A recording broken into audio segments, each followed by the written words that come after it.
In the silent caves and shadowed cliffs of Kentucky, something ancient is whispering. Before the first Europeans set foot on this land, before even the mound-builders rose and fell, there were mysteries etched in stone, buried in mud, left behind by hands we'll never know. Forgotten trails of rituals, disappearances, and impossible artifacts still hide beneath the soil. Some say they were sacred, others say they were warnings. No one says they're understood. Tonight, we descend into a world older than memory. Welcome to 33 prehistoric mysteries of Kentucky that are still not fully explained. Let the dark speak. Before we go any deeper, if you're drawn to the kind of mysteries that leave more questions than answers, hit that subscribe button and stay with us for the long descent. We release stories like this every week, and you won't want to miss what's still buried. And while you're here, drop a comment. Where in the world are you watching from? And what time is it right now? Midnight? Noon? Somewhere between dreaming and waking? Let's map the strange together. The deep zone miners of Mammoth and Salt's caves. Imagine crawling a mile underground with nothing but a flickering cane torch, the oxygen thinning, and the silence absolute, except for your own breath bouncing back at you from walls scraped bare by other hands. Now imagine doing that not to escape danger, but on purpose, voluntarily, repeatedly. Welcome to prehistoric Kentucky. Beneath the forests and rolling limestone of central Kentucky lies the longest cave system on Earth. Mammoth Cave, along with its sibling, Salt's Cave. But long before it became a tourist destination with brochures and bus stops, it was a labyrinth of purposeful movement. Generations of indigenous explorers descended into its breathless dark, not for shelter or burial, but for mining. Specifically, to dig out shimmering deposits of gypsum, mirabilite, epsomite, and other sulfate minerals that grew like delicate frost across the walls. The miners came equipped: cane torches, split twig tools, rudimentary wooden ladders, and baskets. They didn't stumble down by accident. They built a process. And that's the unsettling part. We still don't know what they were doing in those claustrophobic hallways of rock. The gypsum was scraped off carefully, with baskets and torches left behind as if mid-task. Some areas show near industrial levels of mining, others seem more like ceremonial alcoves, barely touched. So, was this mineral extraction proto-industry, trade goods, pigment collection, or something stranger? Something not measured in calories or commerce?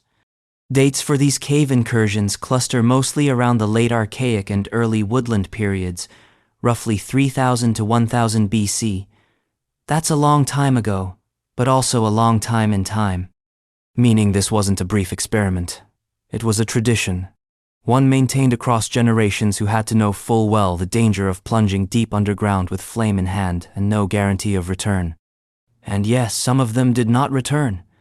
There are remains, bones, tools, footprints baked into the ancient clay. In one especially eerie case, the preserved footprints suggest a child accompanied a group into the cave. Why? That's where the theories splinter, like torchlight on wet rock. Some archaeologists lean toward utility.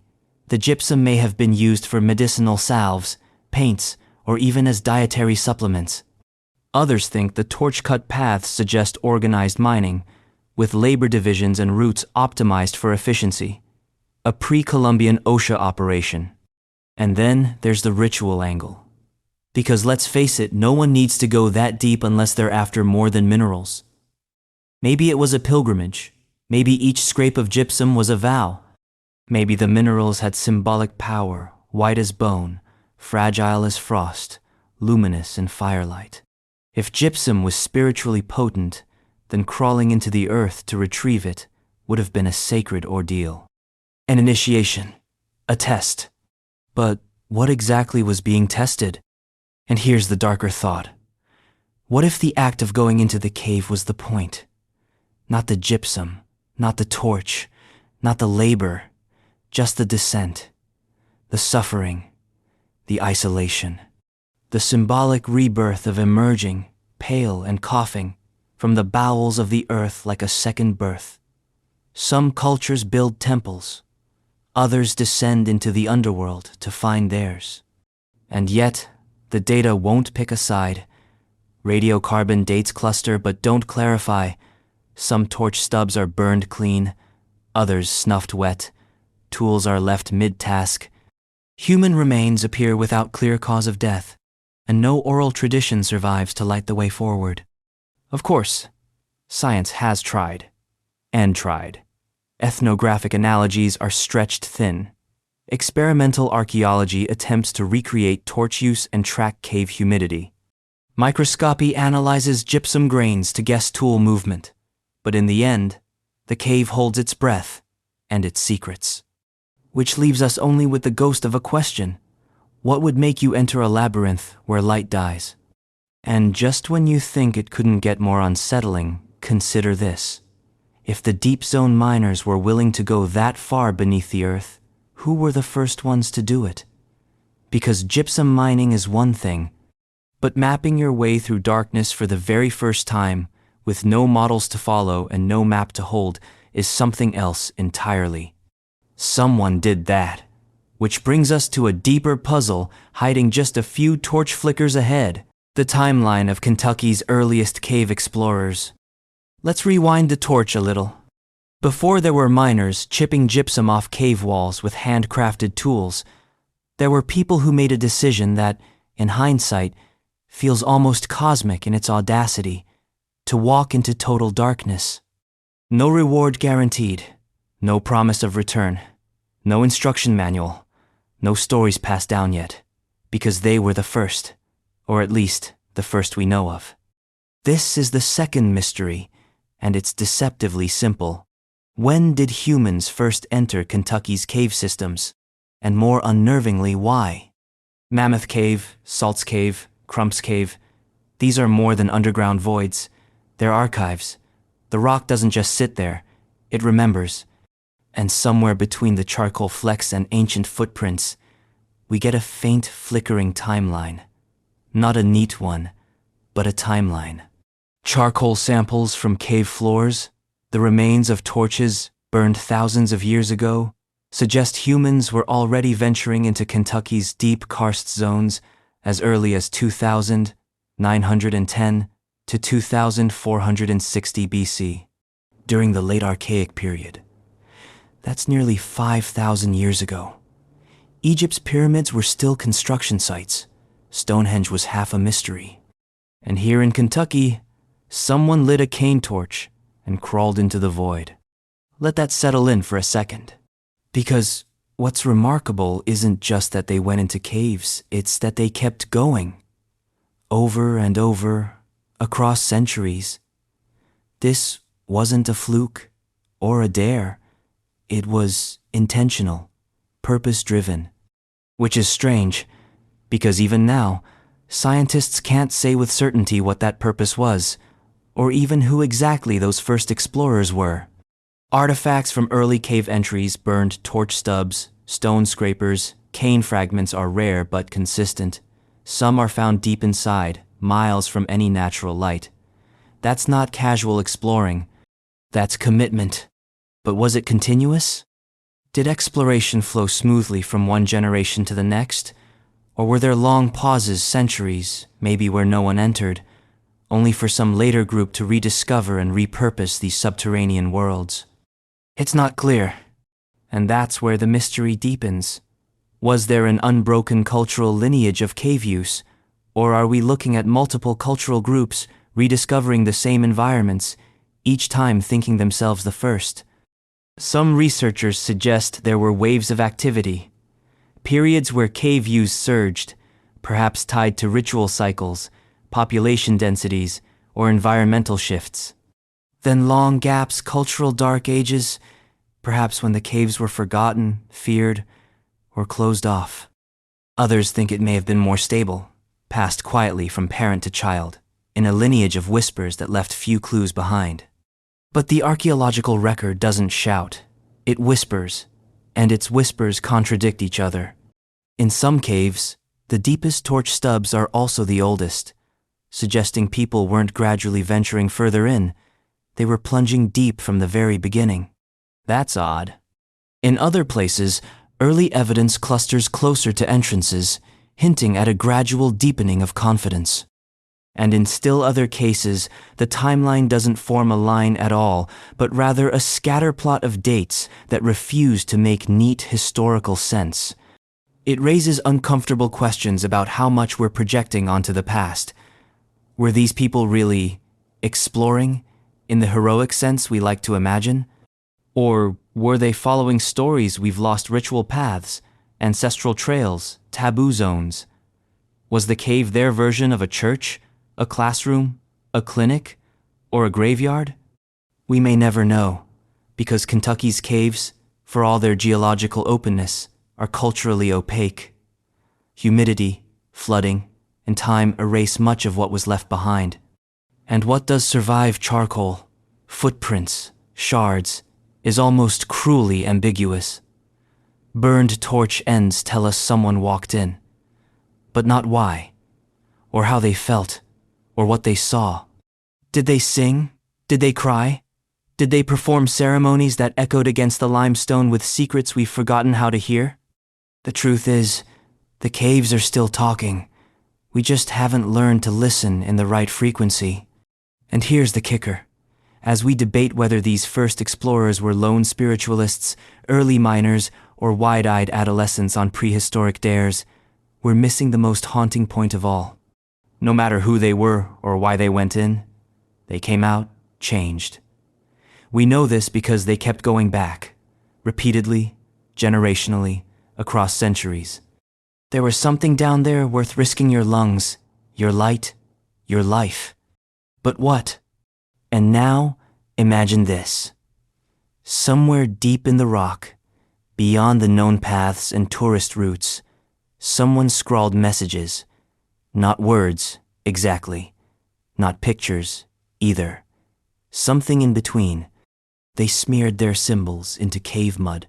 Deliberate, cryptic, fragile. It's the oldest form of writing Kentucky may ever know, and it's not on a tablet. It's in the dark. Mud glyph messages in the dark. There's something profoundly unsettling about art made in total darkness. Not art created in the dark and later brought into the light, no. This is art that was made for the dark, meant to live there. Meant to be experienced where the only source of illumination was the fragile flame of a cane torch, bouncing shadows across walls that sweat minerals and time. This is the world of Kentucky's mud glyphs. They don't look like much at first, just shallow lines smeared into damp clay on cave walls. But once you understand where they are, how they were made, and what they might have meant, the hair on your arms starts to rise in quiet disbelief. Because someone, thousands of years ago, crawled deep into the earth, carrying nothing but fire, to finger-etch symbols into cave mud that no one, not even themselves, maybe would ever see again. Crump's Cave and Adair Glyph Cave are the main sites. These aren't roomy caverns where you can stand tall and ponder life's mysteries like a philosopher on a cliffside. These are tight, suffocating crawl spaces. You don't walk into them. You crawl in, belly down, shoulders scraping, and when you reach the walls, they press in on you like breathless stone. And that's where the art is. The glyphs themselves vary. Some are abstract, like zigzags, chevrons, nested loops. Others resemble animals or human figures. Some look like maps, others like ritual symbols. There are repeating motifs. There are deliberate lines. There are pauses, restarts, over-scratchings. They're not random. They're not casual doodles made out of boredom. They are intentional, and they are haunting. The question is, what do they mean? Of course, we don't know. If you were hoping for answers, you've come to the wrong cave. Some archaeologists suggest they were cosmological visualizations of mythic beliefs, origin stories, or ritual calendars.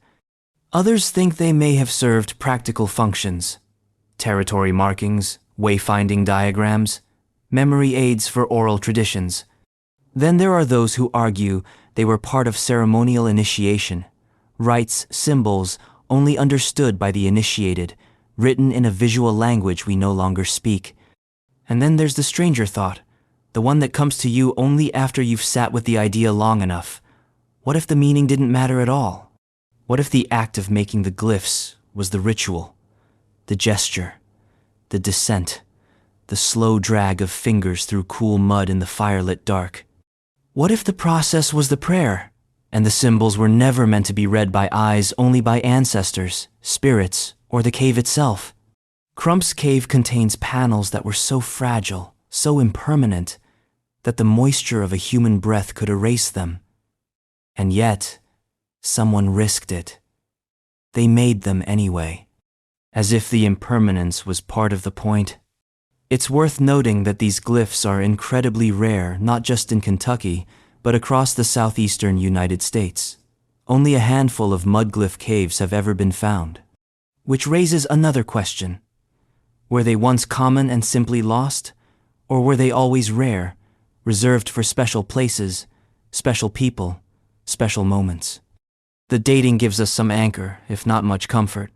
Charcoal found in Adair Glyph Cave's art passage suggests a date around 1610 BC, firmly within the late Archaic period.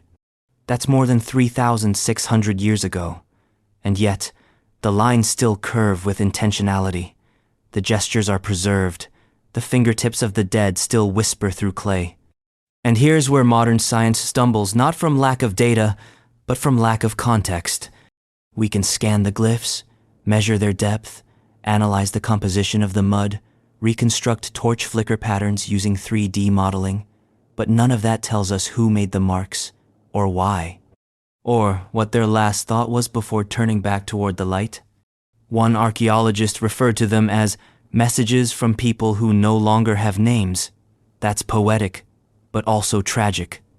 Because even now, the glyphs face the same fate as their makers: erasure. Crump's cave is gated. Adair is protected. But for every known mudglyph, there may be dozens still buried beneath rockfall, washed away by flooding, or worn smooth by unknowing hikers. In a state like Kentucky, laced with thousands of caves, it's entirely possible, likely, even that we've barely scratched the surface. And that leads to the final twist in the torchlit tale. If these caves were used for ritual art, if the glyphs represent belief systems that reach deep into Kentucky's prehistory, then we aren't just looking at drawings, we're looking at the tip of a spiritual iceberg. An entire worldview, a way of being that didn't carve its truths in stone, but whispered them into mud and left them to dissolve. So the next time someone tells you that prehistoric people were simple, or that the past is something we've already figured out, point them toward a dark cave in central Kentucky. Show them the marks in the mud. Ask them to explain. They won't be able to, but the cave will still be there, waiting. And just beyond that waiting silence lies another mystery, one even harder to see, precisely because it's missing. Because if ancient people could go to such lengths to draw in darkness, why did they almost never use paint? Why Kentucky has so few pictographs? There's a certain kind of mystery that doesn't arrive with trumpets or torchlight. No dramatic discovery, no 1,000-year-old footprints pressed into ancient clay. Instead, it just doesn't show up. A blank space on the wall, an absence, a silence where you expected to hear a voice. That's the case with Kentucky's pictographs. Across much of the prehistoric world, early humans painted their beliefs. Ochre reds, carbon blacks, mineral whites swirled, stamped, blown through hollow reeds onto cave walls and rock shelters. It's one of the oldest, most instinctive human impulses, to take color and make it mean something. Art, symbol, warning, memory. We see it from France to Indonesia to Arizona, but not, curiously, in Kentucky. Or at least, not much. Here, prehistoric rock art is overwhelmingly carved, pecked, and scratched, what archaeologists call petroglyphs. Hundreds of sites, some grand, some tiny. Symbols gouged into stone. Motifs ranging from abstract spirals to animal tracks, but painted images, actual pictographs, they are so rare you could count them on 2 hands and still have fingers left over. And that's strange, because Kentucky is no cultural backwater. It was home to archaic, woodland, Adena, Mississippian, and Fort ancient cultures over thousands of years.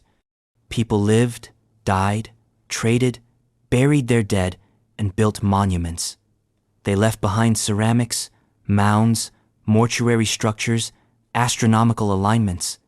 And yet, when it came to color on stone, they largely abstained. So, why? At first glance, it seems obvious. Preservation bias. Paint is delicate, Kentucky is humid, rain, temperature shifts, moss, and lichen all conspire to erase pigment over time. In fact, you'd expect most pictographs to not survive in this kind of climate, and that may explain a lot. But it doesn't explain everything. Because in neighboring states with similar environments, Tennessee, Alabama, Missouri, rock paintings still turn up, fragile but intact, and when they do, they often outnumber carvings. Some southeastern sites have entire panel systems, painted symbols layered over centuries, sometimes mingled with petroglyphs, sometimes entirely separate. So then the question deepens. Was Kentucky simply less invested in pictograph making? Was it a cultural choice? A spiritual one? A social preference? Maybe. Let's run the options. Option 1. They painted, but it didn't last. Entirely plausible. In fact, highly likely. Pigment can only cling to certain kinds of stone, and Kentucky's sandstone and limestone don't always offer a good grip. Add centuries of moisture, erosion, biological growth gone. No evidence doesn't mean it didn't happen. It just means we may never know. Option 2. They carved instead of painted on purpose. This one's more compelling.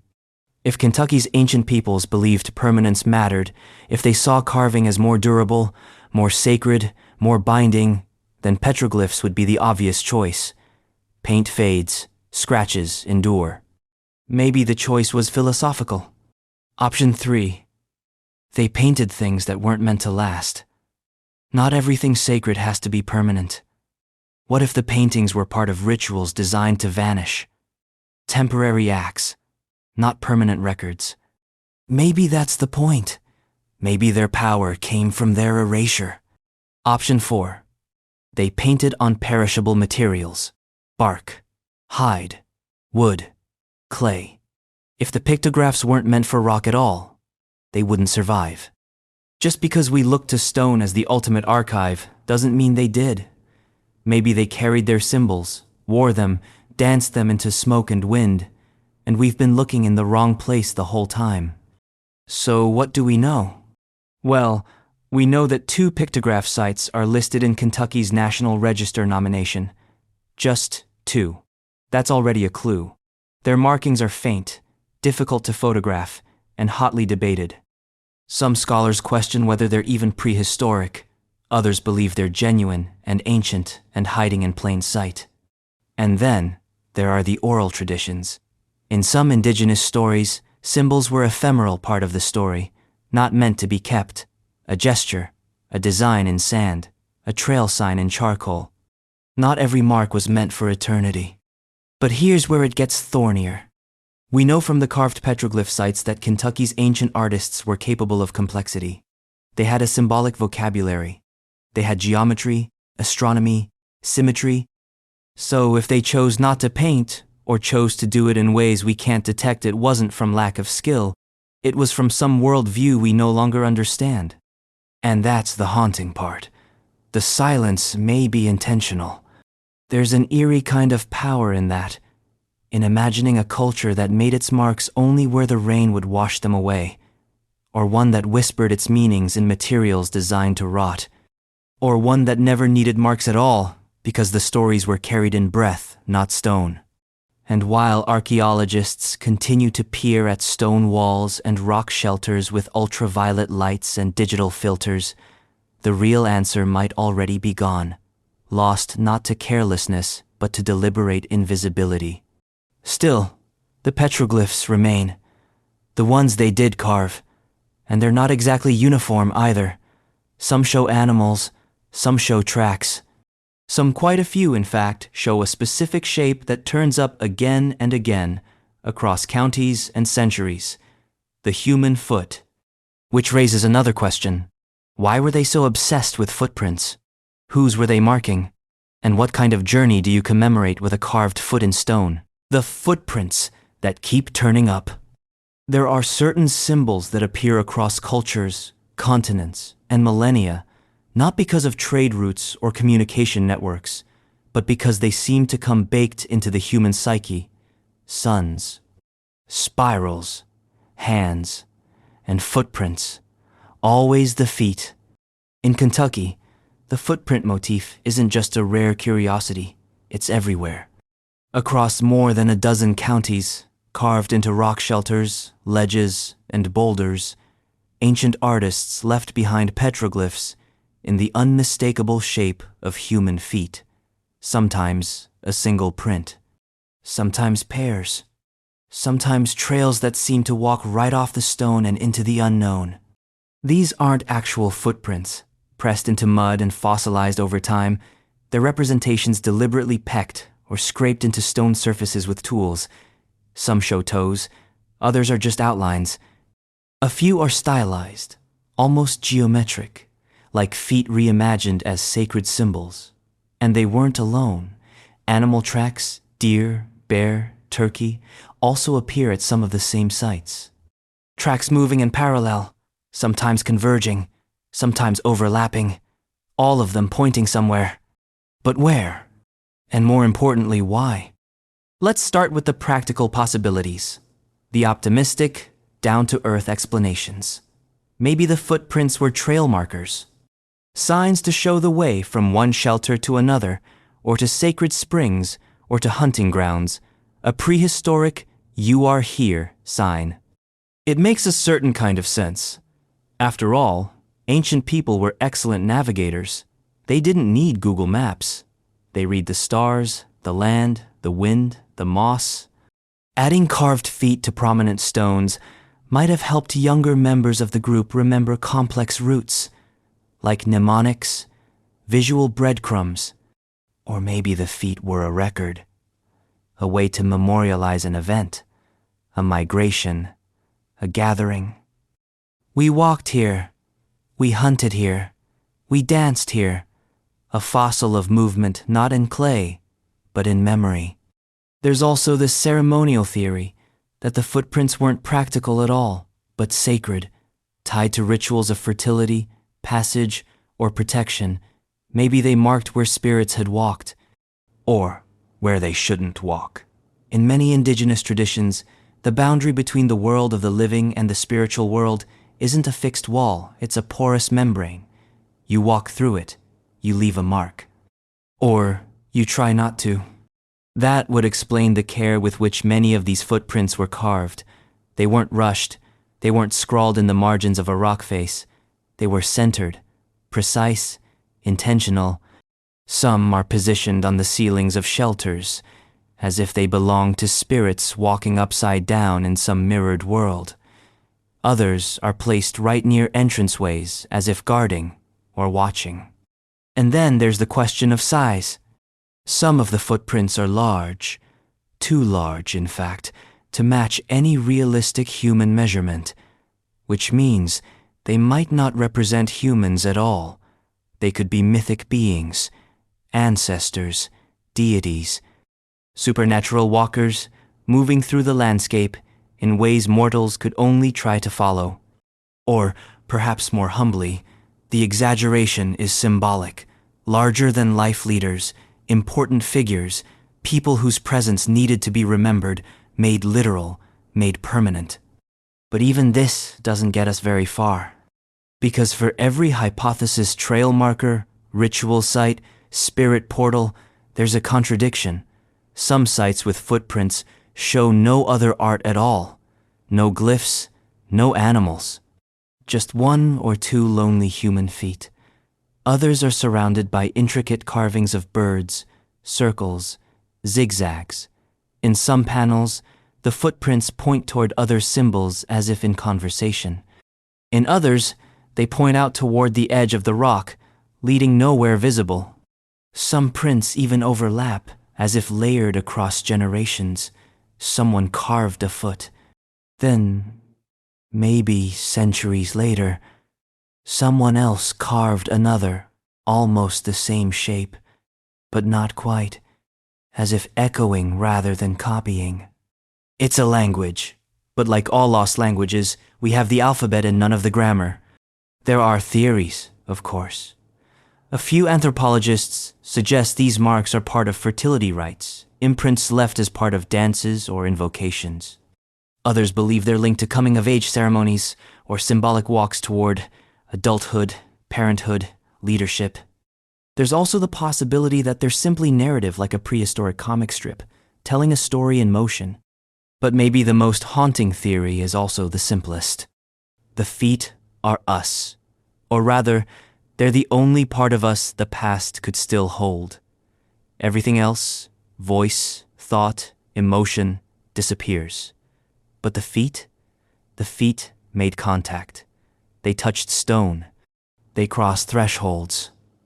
And so, in the absence of photographs, language, or names, a carved footprint is what remains. A signature, not of identity, but of presence. Someone stood here. Someone walked here. Someone wanted to be remembered not by what they saw, but by where they stood. And that brings us to one particular footprint, not a metaphorical one, a literal carving, on a boulder in Lee County, along a quiet branch of Big Sinking Creek. The locals call it Turtle Rock. But it's not just a turtle. It's a clue, maybe, or a red herring. Either way, it's next. Big Sinking Creek's Turtle Rock. Sometimes, it's the simplest carvings that cause the most complicated arguments. Take a quiet overhang near Big Sinking Creek in Lee County, Kentucky. A place where the forest hushes its voice, where the rock is pocked and weathered, and where, if you look carefully enough and tilt your head at just the right angle, you'll spot it. A low, squat petroglyph, pecked into the sandstone wall. A turtle, not a cartoon, not a caricature, a deliberate form, rounded shell, marked limbs, the unmistakable outline of a turtle. And nobody knows what it means. To the untrained eye, it might look like a child's drawing, simple, even charming. But archaeologists and amateur historians have spent years orbiting this one image. Because despite its quiet appearance, Turtle Rock has become a microcosm of the entire debate around Kentucky's prehistoric rock art. Is it religious? Is it directional? Is it naturalistic? Is it narrative? Or, and this is the one that really burns, are we seeing something that wasn't meant for us to understand at all? Let's start with the basics. The turtle motif isn't unique to Kentucky. Across indigenous traditions in North America, the turtle is a deeply symbolic creature. In many creation stories, it carries the world on its back. In others, it represents patience, endurance, longevity. Some tribes saw it as a link between land and water, between the physical world and the spiritual one. In short, the turtle isn't just an animal, it's a worldview. So when ancient artists carved a turtle into stone, it likely wasn't just a bit of naturalist doodling, it was a statement. But what kind? Some researchers believe the Big Sinking Creek turtle was a totem, a clan emblem, or a spiritual guardian. If this was a place of ritual gathering, then the carving might have marked territory, invoked protection, or commemorated an event. Others argue it may be astronomical, tied to solstices or seasonal change.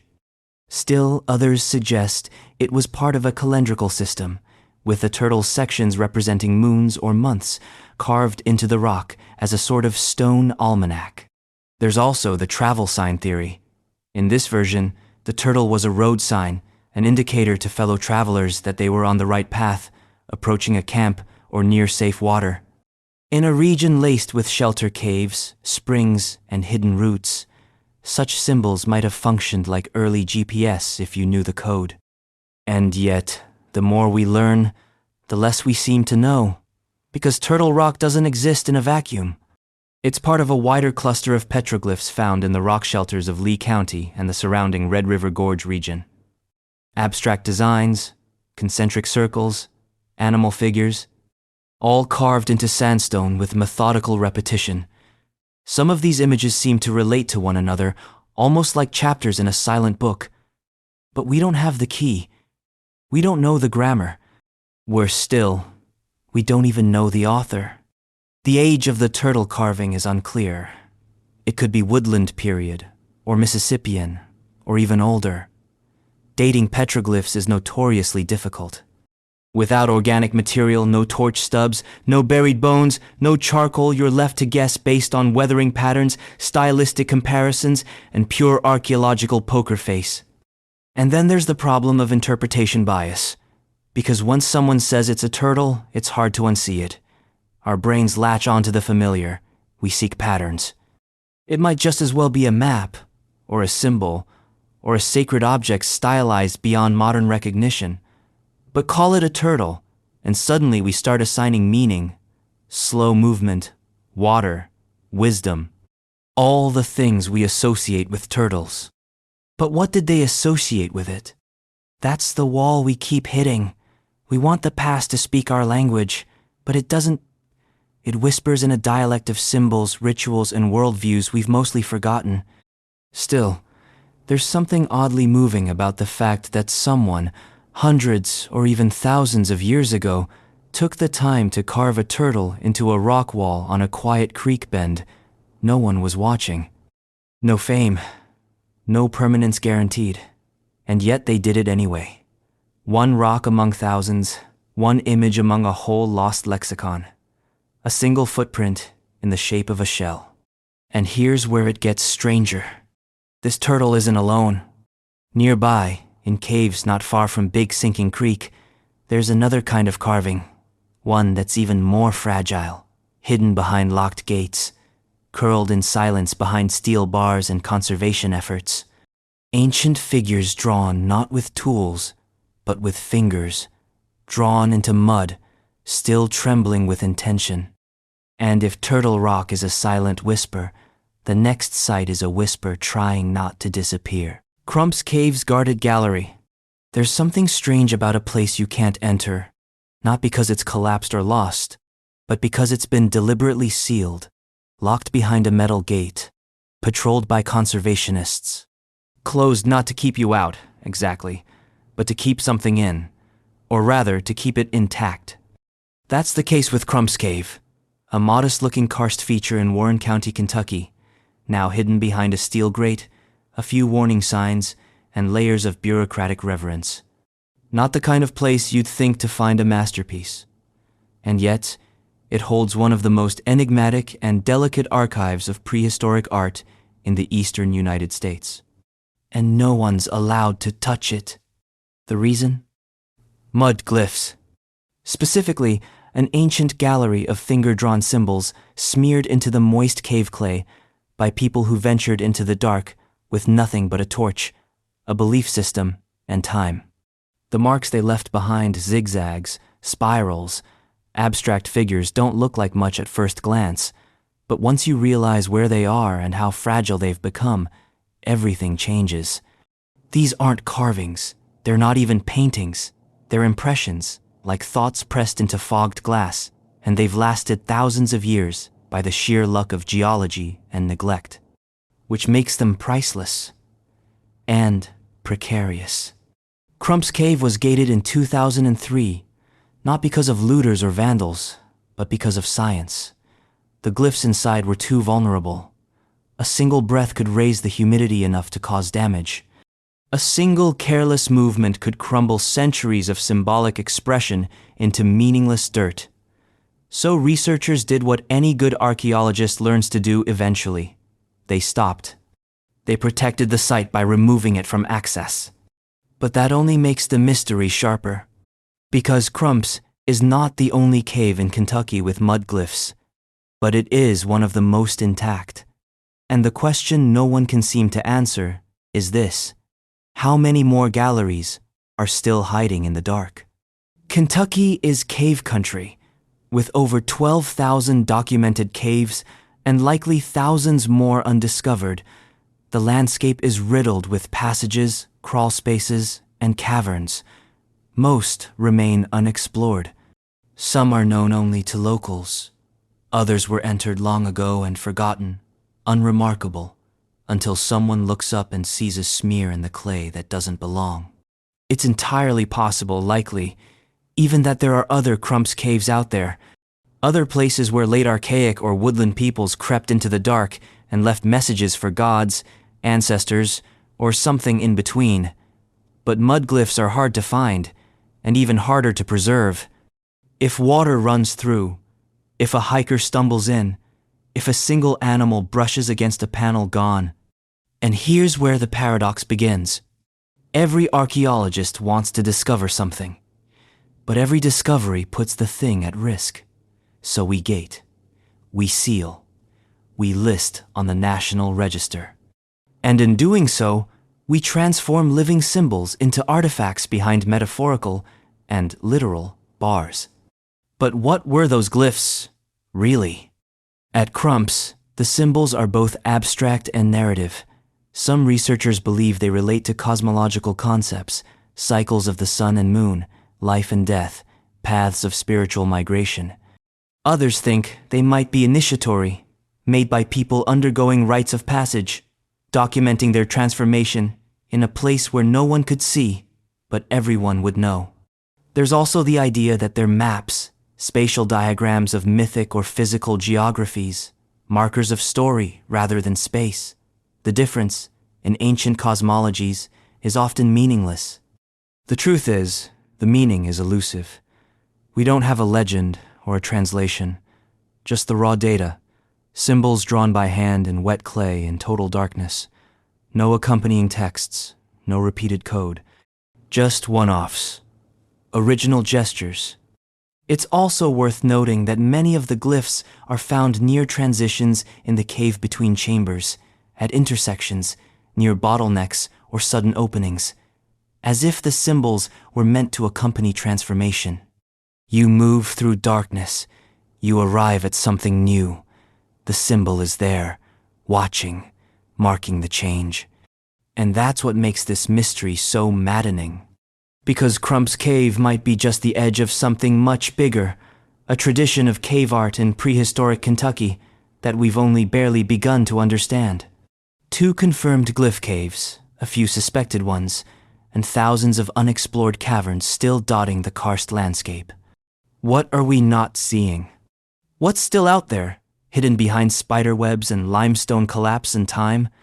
The gate at Crumps keeps us out, but it also reminds us that some things are too delicate to be revealed all at once.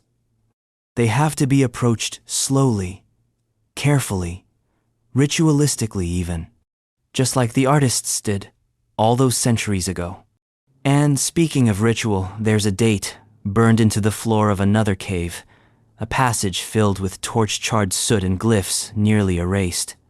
A moment in time, 1610 BC, give or take frozen in carbon. Was it a one-time act? A sacred journey? Or was it part of a network we've only begun to map? Adair Glyph Cave's late archaic date. If time travel were real, archaeologists wouldn't go to the pyramids. They wouldn't go to Rome. They'd go to the moment someone stepped into a pitch-black Kentucky cave, dipped a torch into a shallow pool of smoke, and began drawing a symbol into wet clay alone, underground, breathing firelight, while the outside world moved on in complete ignorance. Adair Glyph Cave, in Pulaski County, offers us one such moment. It's one of the rare places where the timeline of prehistoric cave art doesn't just whisper, it speaks, loudly, through carbon. Because just a few feet from a panel of delicate mud glyphs, finger-drawn spirals, chevrons, and figures stylized in ways we can't quite translate, archaeologists found torch charcoal. Not just random bits of soot, but fragments from the very torches used to light the artist's way into the cave's dark passage. These weren't left behind by accident. They were placed extinguished at the threshold of creation. Radiocarbon testing returned a date of roughly 1,610 BC, give or take a few decades. That's late Archaic period. It's ancient, before iron, before writing, before the rise of cities in the Americas. But someone, or perhaps several someones, carried light into that darkness to leave something behind. And the unsettling part? We still don't know what. Unlike Crump's Cave, which shows signs of extensive panel work and large-scale glyph arrays, Adair Glyph Cave's art is more compact, but no less enigmatic. The symbols repeat motifs seen elsewhere, nested shapes, directional figures, flowing lines that may represent water or movement or transformation. Some of them resemble known designs in southeastern iconography. Others are utterly unique. It's that mixture familiar and alien that keeps scholars circling. Because the glyphs aren't just random scratches. They follow internal logic. Lines curve with purpose. Space is considered. You can see the hesitation in some strokes, the confidence in others. These weren't doodles. They were declarations. But declarations of what? There are three leading schools of thought. The first, unsurprisingly, is ritual. The glyphs were part of spiritual ceremonies, possibly rites of passage, or acts of devotion. The darkness, the descent, the drawing, all part of a journey. In this view, the cave wasn't just a canvas, it was a portal. The glyphs were made not for human eyes, but for spirits, ancestors, or something else entirely. The second theory is narrative. The glyphs tell a story, perhaps mythological, perhaps historical. The cave wall was a page in an oral tradition, a visual mnemonic system to help storytellers remember sequences, names, battles, cosmologies. The problem is, without the oral component, the images are untethered. We have symbols. We don't have the legend. The third theory is mnemonic mapping, a kind of symbolic cartography, not in a geographical sense, but in a social or spiritual one. Think of it as a memory palace. Each glyph representing a concept, a person, a rule, or a sacred teaching. You move through the cave, and with each step, you pass through encoded knowledge, an embodied philosophy. But again, none of these theories can explain why 1610 BC matters so much. Because it's not just a date on a chart, it's a marker of deep time intention. It tells us that humans were crawling into Kentucky's caves to create symbolic art over 3,600 years ago. And not just any humans, but people sophisticated enough to create light sources, navigate difficult subterranean environments, and express abstract ideas through visual form. The charcoal didn't end up there by accident. It's the ash of a torch held by someone with a reason. And here's where it gets even more complex. Was that torchbearer part of a lineage, a tradition of cave use stretching back centuries? Or were they a one-off? A visionary, the first to turn rock into ritual at that particular site? We don't know. The surrounding archaeological context is sparse. No bones, no tools, no ceramics, just the charcoal, the glyphs, and the weight of silence. Which leads to a haunting possibility. What if this was an isolated act? A moment of desperate belief, or ecstatic vision, or simple, defiant creativity? In a world where the sacred was always close and the sky was filled with unanswered questions. Or, maybe worse, it wasn't isolated at all. Maybe there were dozens of caves like this, hundreds. Maybe what we call rare is only rare because we've forgotten how to look.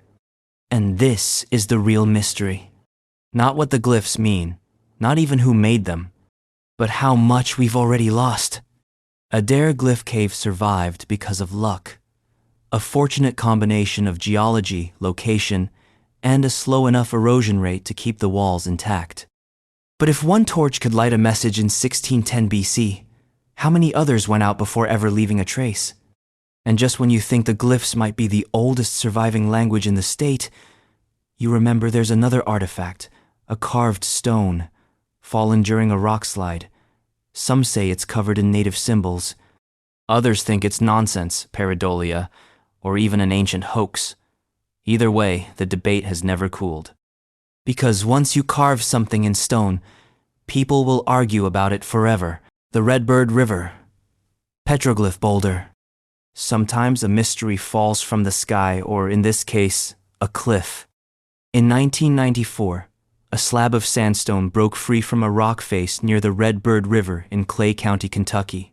It tumbled down during a landslide and landed in the middle of public curiosity. Because on its face, literally, were inscriptions.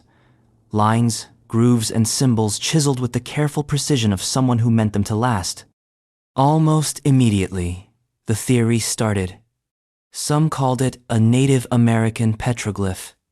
Others insisted it was proof of ancient Celts, or Israelites, or Chinese explorers making their way to the Appalachian interior long before Columbus got his first compass. Some said it was a hoax. Others, a genuine relic of lost human history. Today, the boulder sits near the town of Manchester, placed behind a fence with signage that carefully avoids definitive language. It's no longer just a rock, it's a question in physical form. And no one can agree on the answer. To understand the debate, you have to see the rock yourself. Photos don't do it justice. It's big, several tons, and the face is covered in a series of horizontal and vertical inscriptions.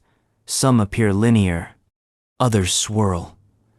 There are sharp angles, shallow peck marks, and symbols that don't conform to any known alphabet. At least, not at first glance. To some observers, it looks like gibberish random scratches caused by erosion, weathering, or perhaps bored 19th century farmers with a chisel. To others, it's filled with meaning. Alphabetic meaning. The idea that the Redbird boulder contains inscriptions in Hebrew, Greek, or even Old World script varieties gained momentum quickly in the 1992nd, thanks to fringe publications and amateur epigraphers who saw what they wanted to see: letters. To be fair, there are a few glyphs on the boulder that do resemble recognizable characters if you're willing to squint. An X here, a sideways M there. A triangle that could be an alpha or just a stylized fish. The human brain, especially the part trained in alphabets, is famously bad at resisting patterns. Give us a few lines and we'll invent meaning. But professional archaeologists have been more cautious. Most mainstream researchers argue the boulder's carvings are likely Native American in origin, probably from a woodland or Mississippian culture. The symbols don't match any one language system, but that doesn't mean they're nonsense. They could be symbolic, ceremonial, or entirely non-linguistic, closer to ritual marks than letters. Others point out that petroglyphs don't need to be part of a writing system to be meaningful. Many indigenous cultures used symbols to record stories, cosmologies, or sacred knowledge without developing a true alphabet. In this view, the Redbird boulder may be a sacred object, perhaps a territorial marker or a mythological text rendered in a visual language now lost to us. But still, the old world theories won't go away. Some proponents insist that the boulder holds evidence of pre-Columbian contact with the Mediterranean world. They cite supposed matches to Iberian scripts, Phoenician characters, or even Tifinagh, the ancient Berber alphabet. And while such claims have been dismissed by most scholars as speculative or pseudoscientific, they persist because the symbols are just ambiguous enough to invite projection. Even the rock's name has caused confusion. It's often referred to as the Redbird petroglyph, supposedly named after a Cherokee man known as Chief Redbird, who lived in the area during the 18th century. Some local stories suggest the carvings were part of his legacy, but there's no clear evidence connecting him to the boulder, or that the carvings were even visible during his lifetime. Then there's the issue of context, or lack thereof. Most petroglyphs found in Kentucky are carved in place, part of larger rock shelters or ledges. They exist in relation to their landscape, often near springs, trails, or ritual spaces. The Red Bird boulder, however, is a migrant. It fell from a cliffside, and its original placement is uncertain.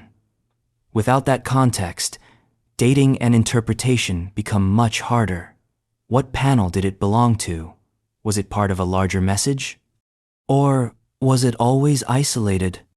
Attempts to analyze the patina of the carvings have been inconclusive. Some suggest weathering consistent with age. Others point to sharpness that implies more recent engraving. The truth may lie somewhere in between. Perhaps some of the glyphs are old, and others are more recent, an ancient surface revised and added to over generations. And that's the most plausible, but also most maddening possibility of all. Layered authorship. A palimpsest carved not by one culture or time period, but by many, each adding their own symbols, each interpreting the surface as sacred or useful or simply available. So, the Red Bird boulder remains in limbo, an object that could be Native American, or Old World, or both, or neither. What we know is that it mattered to someone, and that it still matters today, not because of what it proves, but because of what it suggests, that even in the absence of a clear narrative, humans will always carve stories into stone. And just a few counties over, there's another carved field. Not a single boulder, but 9 sprawling acres of markings. So many symbols, in so many directions, that researchers still aren't sure whether it was one long message or thousands of years worth of interruptions. Jeffrey Cliff Petroglyphs, Hancock Company. 9 acres, that's the size of the Enigma. Tucked into the wooded hills of Hancock County, Kentucky, the Jeffrey Cliff petroglyphs sprawl across sandstone surfaces like a slow-motion flood of forgotten intentions. It's not one wall, one panel, or one story. It's hundreds, maybe thousands of carvings, scattered across ledges, boulders, overhangs, and cliff faces. Symbols etched with deliberation, but no manual. A prehistoric archive without chapters, editors, or an obvious plot. Just 9 acres of stone and silence. If the Redbird boulder was a mystery in miniature, an isolated slab inscribed with loud ambiguities, then Jeffrey Cliff is the opposite. A network of messages so expansive, so dense, that it becomes hard to tell whether it's one long text or a chaotic anthology. Or maybe it's not writing at all. Maybe it's a visual chorus of voices, singing different songs into the same geological canvas over centuries. But before we ask what the carvings mean, we have to ask something even more uncomfortable. How many people made them, and when? And that's where the mystery begins to unravel into fragments. Unlike caves or mound sites, which often cluster into clean cultural timeframes, Jeffrey Cliff defies categorization. The petroglyphs don't all look the same. Some are abstract grids, crosses, spirals. Others are pictorial animals, humanoid figures, serpents. Some are worn smooth by centuries of weather. Others are crisp enough to suggest more recent carving. This visual contradiction has led researchers to ask whether Jeffrey Cliff was a single site with one cultural purpose, or a palimpsest, an open-air blackboard that received layer after layer of meaning as new groups passed through. There's no firm consensus. Some believe the oldest carvings may date back to the late Archaic or early woodland periods, perhaps as early as 1000 BC. Others argue that some of the imagery points to Mississippian influence, possibly created between AD 1000 and 1500. And still others whisper about 18th and 19th century marks more recent etchings by European settlers or even local residents who who encountered the site long after its sacred significance had faded. And so, like many of Kentucky's prehistoric enigmas, Jeffrey Cliff sits at the intersection of time and forgetting. From a purely visual standpoint, it's impressive. Petroglyphs here are carved not just on the obvious rock faces, but across multiple elevations, ledges, and rock orientations, horizontal and vertical. Some glyphs face the ground, others peek out from under overhangs. It doesn't feel like art meant for an audience. It feels like ritual placement, where location may have mattered more than visibility. And that invites interpretation. Was Jeffrey Cliff a sacred landscape, a ceremonial complex where certain spots held spiritual resonance? Were carvings placed according to celestial alignments, seasonal rituals, or territorial boundaries? Or was this a story site, where travelers and clans left their symbols as a kind of ancestral journal? There's even a theory that Jeffrey Cliff was a multi-generational shrine, maintained over centuries by people returning to the same rocks, retracing the marks of their ancestors, layering new meanings atop old symbols. In this view, the site becomes less like a gallery and more like a cemetery, except the memorials are symbolic, not personal. Less names, more cosmologies. And what's most haunting is how little we can reconstruct.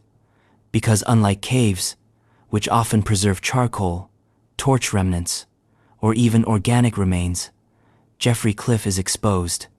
It's open to the wind, rain, moss, frost. The glyphs erode. The soft sandstone wears down. New visitors unknowingly step on the very symbols they came to study. Some glyphs are vanishing faster than we can photograph them. Even the site's original function is unclear. Was it a place of pilgrimage, a tribal gathering site, a sacred neutral zone between warring groups? The lack of artifacts, no buried tools, no ceramics, no datable remains means we're left with only the stone, and stone, for all its endurance, is a poor translator. Still, certain motifs recur. Concentric circles, bird tracks, crosshatch patterns. Some of these are echoed in other petroglyph sites across the southeastern U.S., hinting at shared symbology, perhaps even a common belief system. But shared symbols don't always mean shared meaning. A cross can be a calendar, or a star, or a burial marker, or a warning. Context is everything. And at Jeffrey Cliff, context is exactly what we've lost. Which leads to one more possibility. Maybe Jeffrey Cliff wasn't a sacred site. Maybe it wasn't ceremonial. Maybe it was the prehistoric equivalent of public expression, a place where people carved things not to record history, but to say, I was here, we passed through, this matters. And maybe that's enough. After all, even in ambiguity, Jeffrey Cliff still speaks, not fluently, not clearly, but persistently. And just a few feet away from many of these glyphs, researchers have noticed something else: small, shallow pits in the rock. Dozens of them, some organized, some random. Are they grinding basins? Mortars? Copules? Or something more symbolic, marks of offerings, fertility, or ritual preparation? They're subtle, easily missed. But in Kentucky's petroglyph country, it's often the smallest carvings that hide the oldest truths: copules and bedrock mortars in shelters. Sometimes, the most mysterious things are the smallest. No animals carved in motion, no elaborate panels of humanoid figures or celestial spirals, just a shallow dip in the rock, round, smooth, sometimes barely the width of a thumb, sometimes wide enough for 2 fists, and sometimes grouped rows, clusters, constellations carved into the bedrock under Kentucky's sheltering sandstone overhangs. They're called cupules, a term borrowed from archaeology to describe these enigmatic depressions in rock. The name makes them sound technical, clinical, but their meaning? Entirely unclear. Cupules and bedrock mortars appear across the archaeological landscape of Kentucky, often in close proximity to more recognizable forms of prehistoric rock art. They're pecked into flat surfaces, floor stones, ledges, slabs at the base of rock shelters, sometimes accompanied by petroglyphs, sometimes standing utterly alone. You could walk over them and never notice. People probably have, for centuries. So, what were they for? As usual, theories abound. And as usual, none of them agree. The most grounded interpretation, no pun intended, is food processing. In this view, the larger mortars were used to grind seeds, nuts, or pigments. They'd function like miniature versions of the classic mortar and pestle just fixed in place. A woman sits beneath a sandstone overhang, shelling hickory nuts, grinding them in the hollowed stone basin while children gather firewood and someone nearby carves an animal into the wall. A scene from everyday life, repeated for generations. There's supporting evidence for this. Similar mortars have been documented in archaic and woodland period sites across the eastern U.S., often accompanied by plant remains or burned material. Some even show patterns of wear consistent with grinding. But that's only some of them. Others don't follow the rules. Some are too small to be functional. Others are arranged in strangely geometric patterns, linear alignments, circles, even vague spirals. These don't look like workstations. They look like messages, or maybe altars. Which leads us to the next theory, ritual significance. In this reading, the cupules weren't tools at all, but symbols etched into the rock as part of ceremonial practices, offerings, fertility rites, or celestial tracking systems. The pits might represent stars, constellations, menstrual cycles, or seasonal markers. Some researchers suggest they were used in ritual counting, like abacus beads frozen in place. Still, others propose that the pits were used to collect something sacred water from rainfall, oil, pigment, even blood. The rock became a basin, the basin a symbol, the symbol a portal. And then there's the third interpretation, performance. This one's a bit more abstract, but gaining traction. In this view, cupules were part of sound rituals. You tap the hollow with a stick or a stone, and it resonates, a percussive hum in the cave air.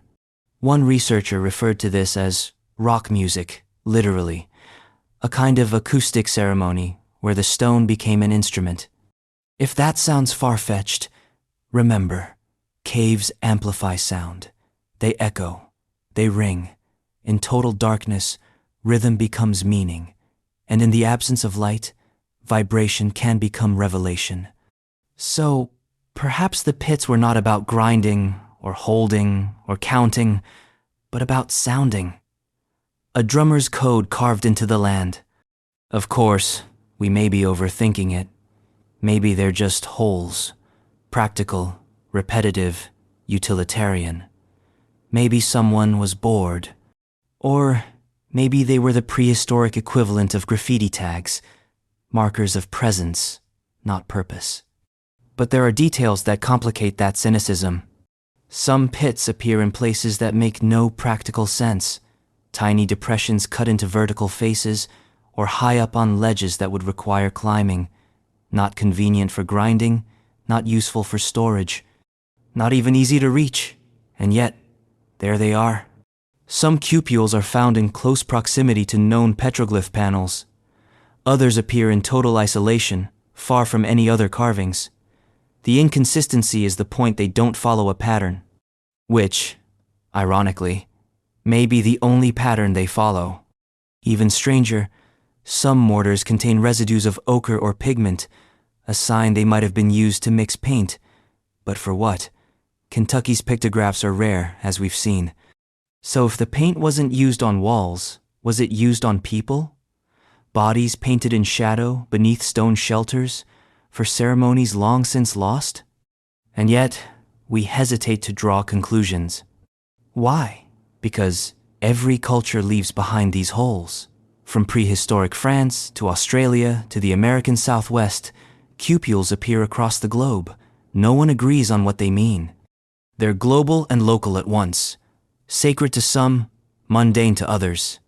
In Kentucky, they may have shifted meanings across centuries, starting as tools, then morphing into symbols, then drifting into ambiguity.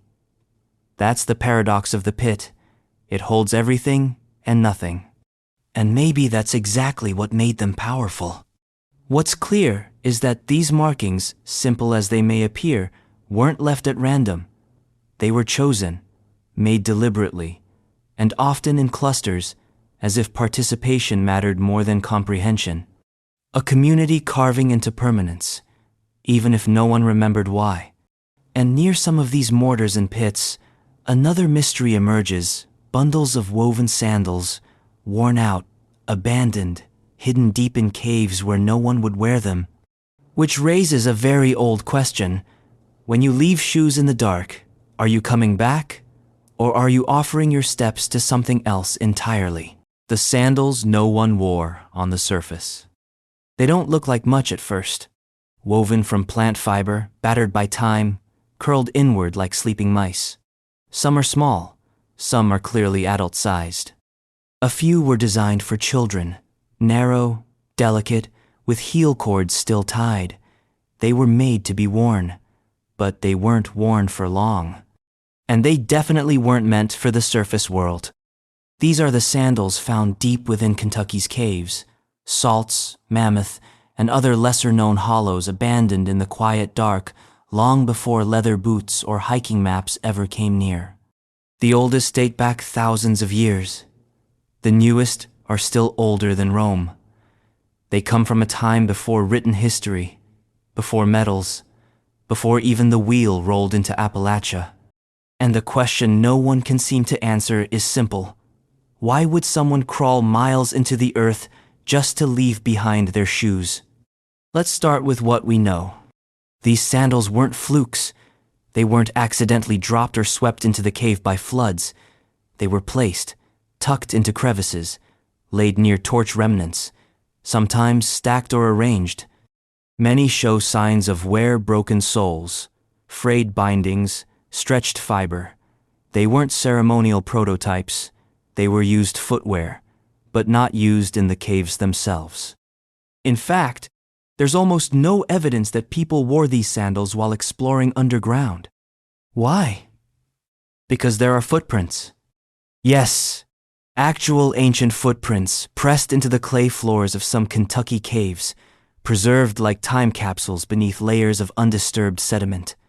These prints are barefoot, human, adult, and child-sized. You can see the toes, the stride, the direction of travel. In some cases, they trace long, winding paths into chambers lit only by cane torches. So if the cave explorers were barefoot, what were the sandals doing down there? One theory suggests they were offerings, ritual deposits left for deities, ancestors, or spirits.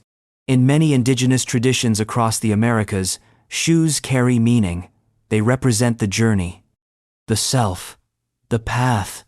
To leave behind your footwear is to mark a transition from the known to the unknown, the physical to the spiritual. You don't need sandals in the afterlife. You don't wear them into the spirit world. You leave them behind. But that theory raises another question. Whose feet were being honored? Some sandals belong to women, others to children. That complicates the usual interpretation of cave exploration as a male-driven, utilitarian activity.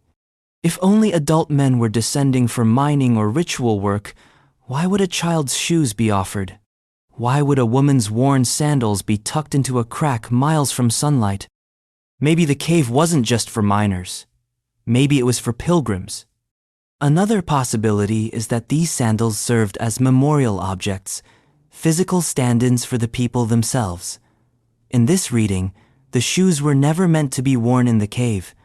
They were brought in deliberately, carried like relics, and deposited as part of a larger ritual, a ceremonial act of remembrance, a symbolic presence, a gift of absence. It's even possible that some of the sandals were worn by people who never entered the cave, whose footwear made the journey in their place. That's not as strange as it sounds. In many cultures, objects carry the essence of a person, A lock of hair, a piece of clothing, a footprint. The worn-out sandal of a child could become an offering of protection, or a request, or a goodbye.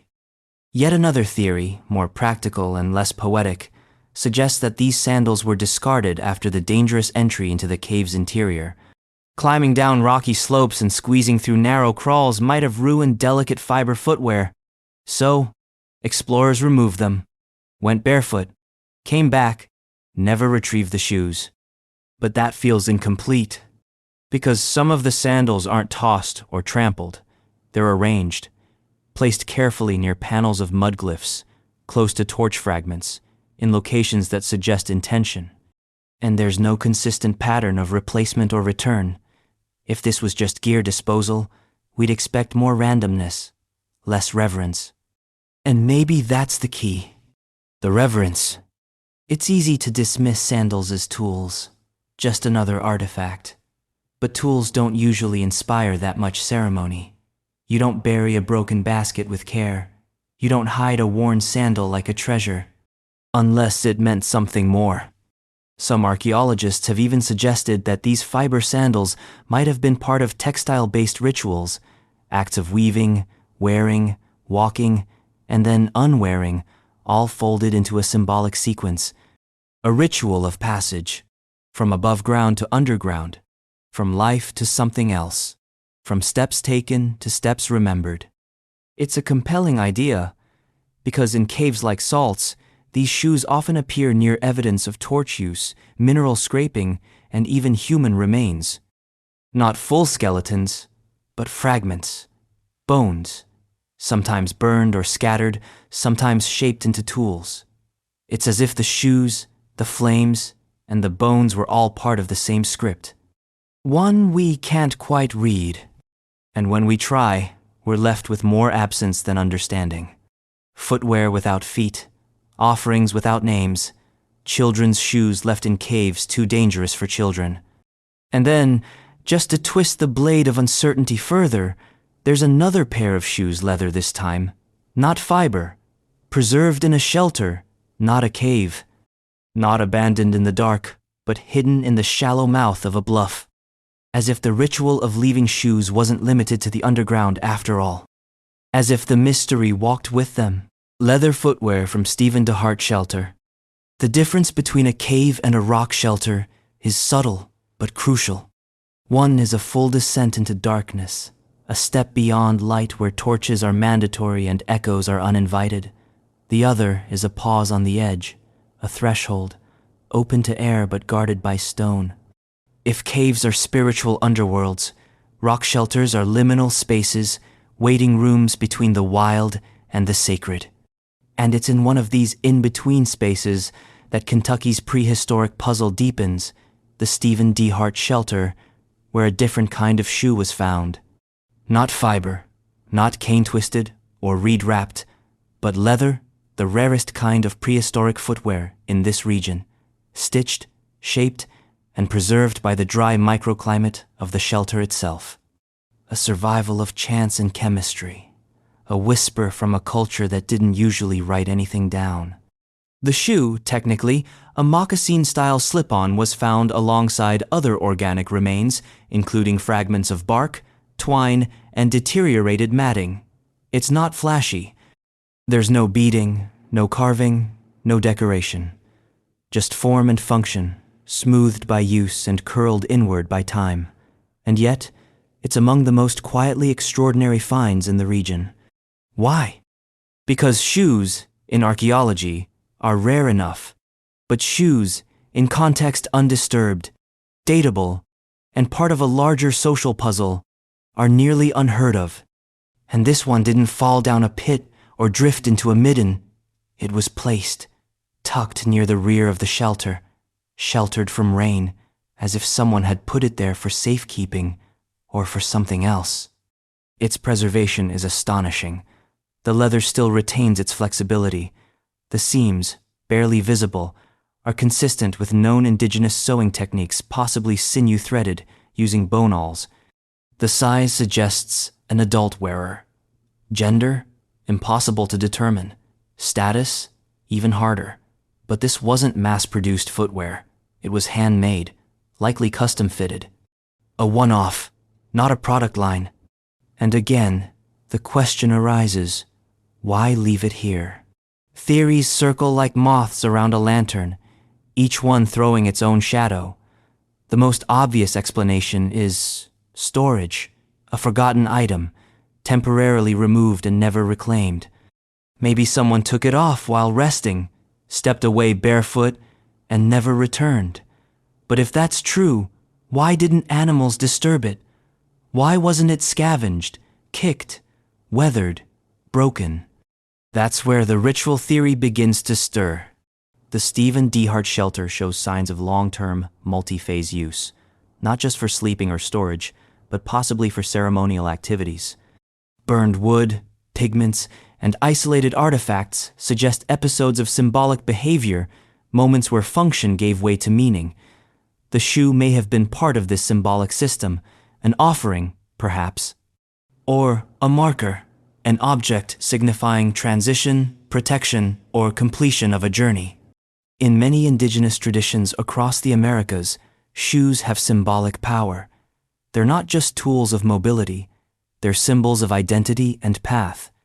The act of removing footwear can be part of entering sacred space, a gesture of humility or of readiness. The shoe left behind becomes a statement. I was here, and I no longer need this. Interestingly, the location of the shoe within the shelter is neither prominent nor hidden. It's liminal, just like the shelter itself, positioned between exposure and secrecy, a perfect metaphor. The shoe is not buried, but it is not displayed either. It lives in a spatial gray zone, where functionality dissolves into symbolism. And it's not alone. Nearby, other fragments of leather, cordage, and matting have been found, each more fragile than the last. Together, they form a microcosm of ancient textile culture. A glimpse into a world where soft materials mattered just as much as stone. This challenges the usual archaeological focus on the hard, the durable, the monumental. Footwear, after all, is intimate. It wears your weight, follows your rhythm, deforms to your shape. Finding it in a sacred context recenters the narrative of prehistoric life away from tools and warfare and towards something more personal. And let's not overlook the obvious. Shoes aren't made for hiding. They're meant to walk, to touch ground, to leave marks. So when one is deliberately left behind, it becomes more than an object. It becomes a question. Was this an act of grief, of celebration, of passage? Did someone walk barefoot from this shelter into the unknown as part of a vision quest, a seasonal rite, a burial ceremony? Or did the shoe represent someone no longer there, left in memoriam, not in haste? It's possible we'll never know. The shoe has no inscription, no accompanying glyph, no set of rules pinned to the wall, just the soft, silent shape of a foot that once moved through this world with care. But it's not the only intimate relic left in Kentucky's caves and shelters. Deeper in Salt's Cave, in a darker, more complex setting, lies something far more unsettling. Not the tools of life, but the fragments of death.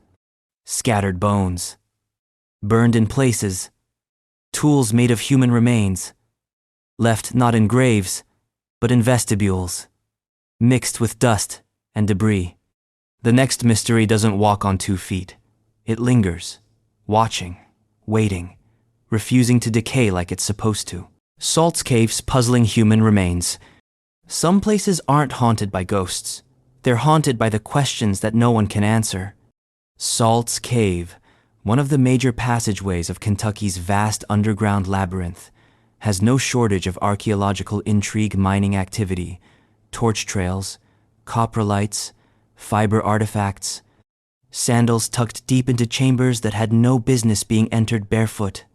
But just before the cave's main dark zone opens wide, in a kind of architectural limbo called the vestibule, lies one of its most unsettling finds: fragmented human remains.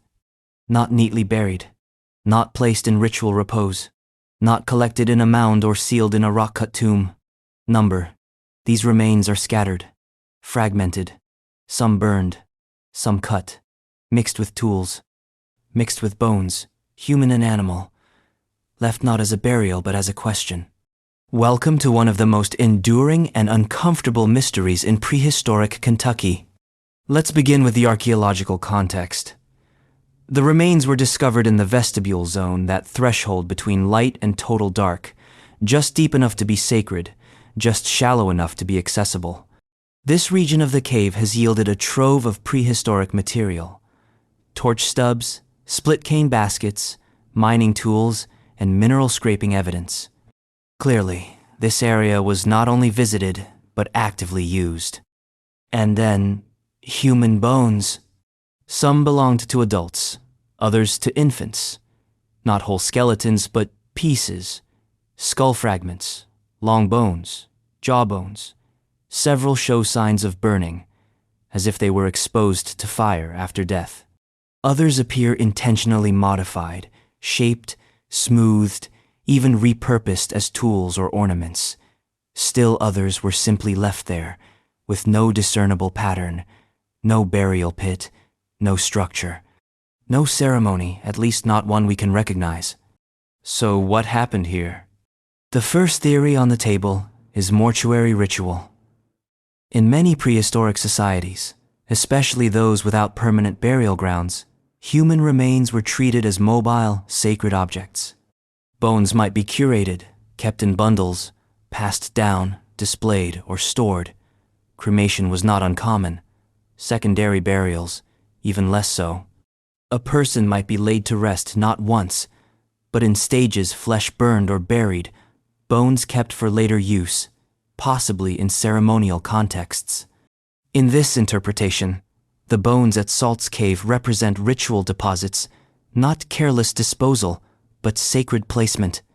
Perhaps these were ancestral relics, left in the cave as part of a spiritual journey, or as markers of lineage, presence, or protection.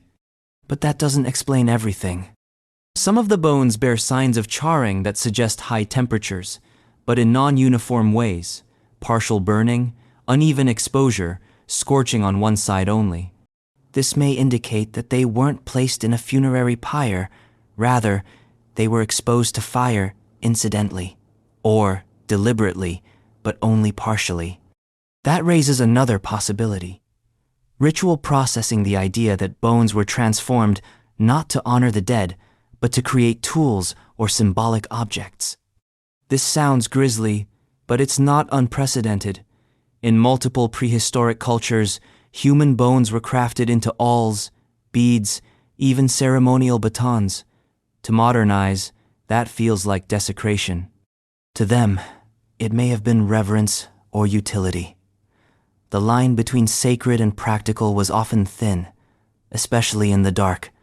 And then there's a third theory, more controversial and far less comfortable: post-mortem violence. In this reading, the remains could represent the outcome of conflict, interpersonal, intertribal, or otherwise. Trophy-taking, symbolic mutilation, acts of dominance. Evidence for this is far from conclusive, but in the absence of burial pits or ceremonial architecture, the possibility remains open. Some bones show damage inconsistent with ordinary decomposition. Yet, all these interpretations hit the same wall. We don't have a clear cultural context. Unlike Mississippian mound burials or Adena mortuary structures, the Salt's Cave remains aren't easily matched to a known funerary tradition, and that absence, the lack of clarity, is what gives the site its lasting unease.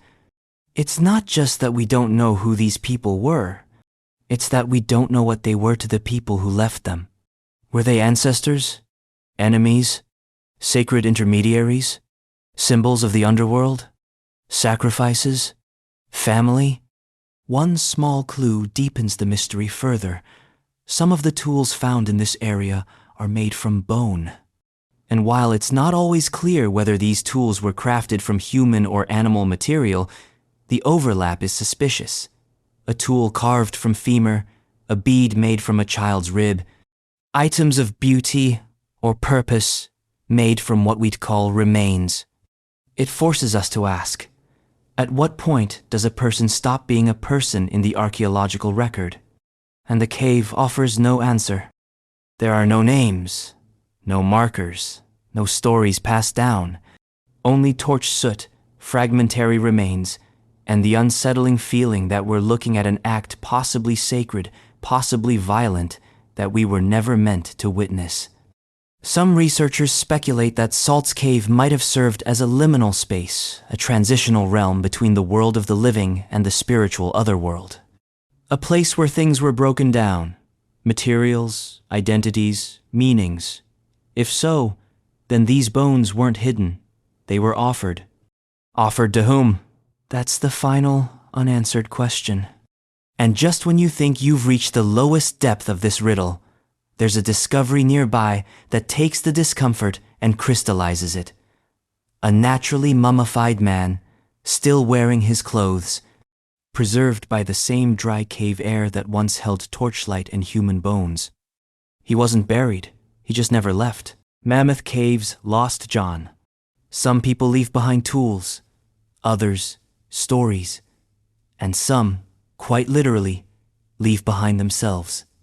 In 1935, deep within the winding passages of Mammoth Cave, already legendary by then, for its dizzying miles of limestone corridors and prehistoric artifacts, a group of workers clearing a passage stumbled across something unexpected. A body, human, mummified, not buried, but wedged beneath a massive slab of fallen rock, curled, preserved, ancient.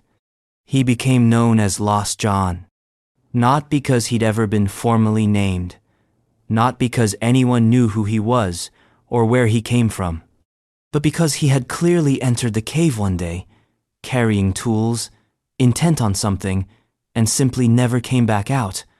The cave, in its dry silence, had done the rest. Mummification in Kentucky caves isn't unheard of.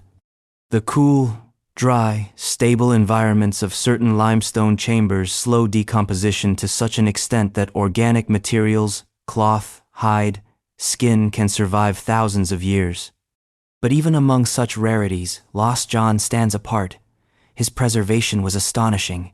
His body leathery, intact, still wearing moccasin-style footwear, looked almost alive.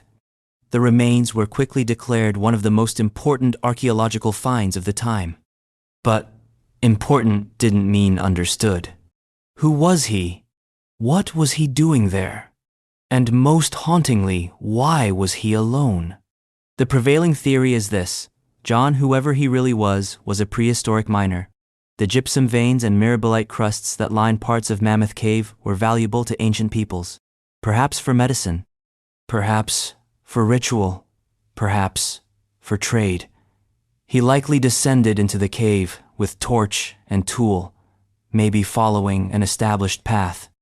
But at some point, he found himself in a risky chamber, and the roof collapsed. The slab pinned his legs. His tools were nearby. He couldn't move. The torch went out. Time did the rest. It's a compelling story. Tragic, clear. Too clear, perhaps. Because details don't quite line up. For one, his torch was never found, nor were his footprints leading to the collapse site clearly mapped. And if he was alone, truly alone, why did no one come looking for him? In cave expeditions, especially during the late Archaic and Woodland periods, explorers typically worked in groups. Torchlight doesn't last long. Navigation is difficult. Solo entry into dangerous zones wasn't standard procedure. Which raises the possibility that Lost John wasn't just a miner. Maybe he was left behind. Maybe he was on a ritual journey. Maybe he became trapped during a ceremonial act that went wrong, or worse, went exactly as planned. Could his entrapment have been part of the ritual? A rite of passage that tipped into catastrophe? Or a spiritual ordeal meant to bring him to the brink of death and back but failed? Or, perhaps, there was no ritual at all. Perhaps he simply went too far, trusted the stone too much, believed the ceiling would hold.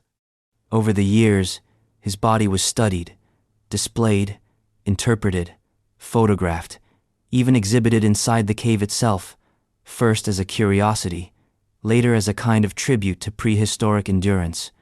Tourists gawked, children shuddered, guides spun half-true tales of his last moments, and for decades, Lost John became not just a person, but a character, part history, part spectacle. Eventually, human dignity caught up with human curiosity.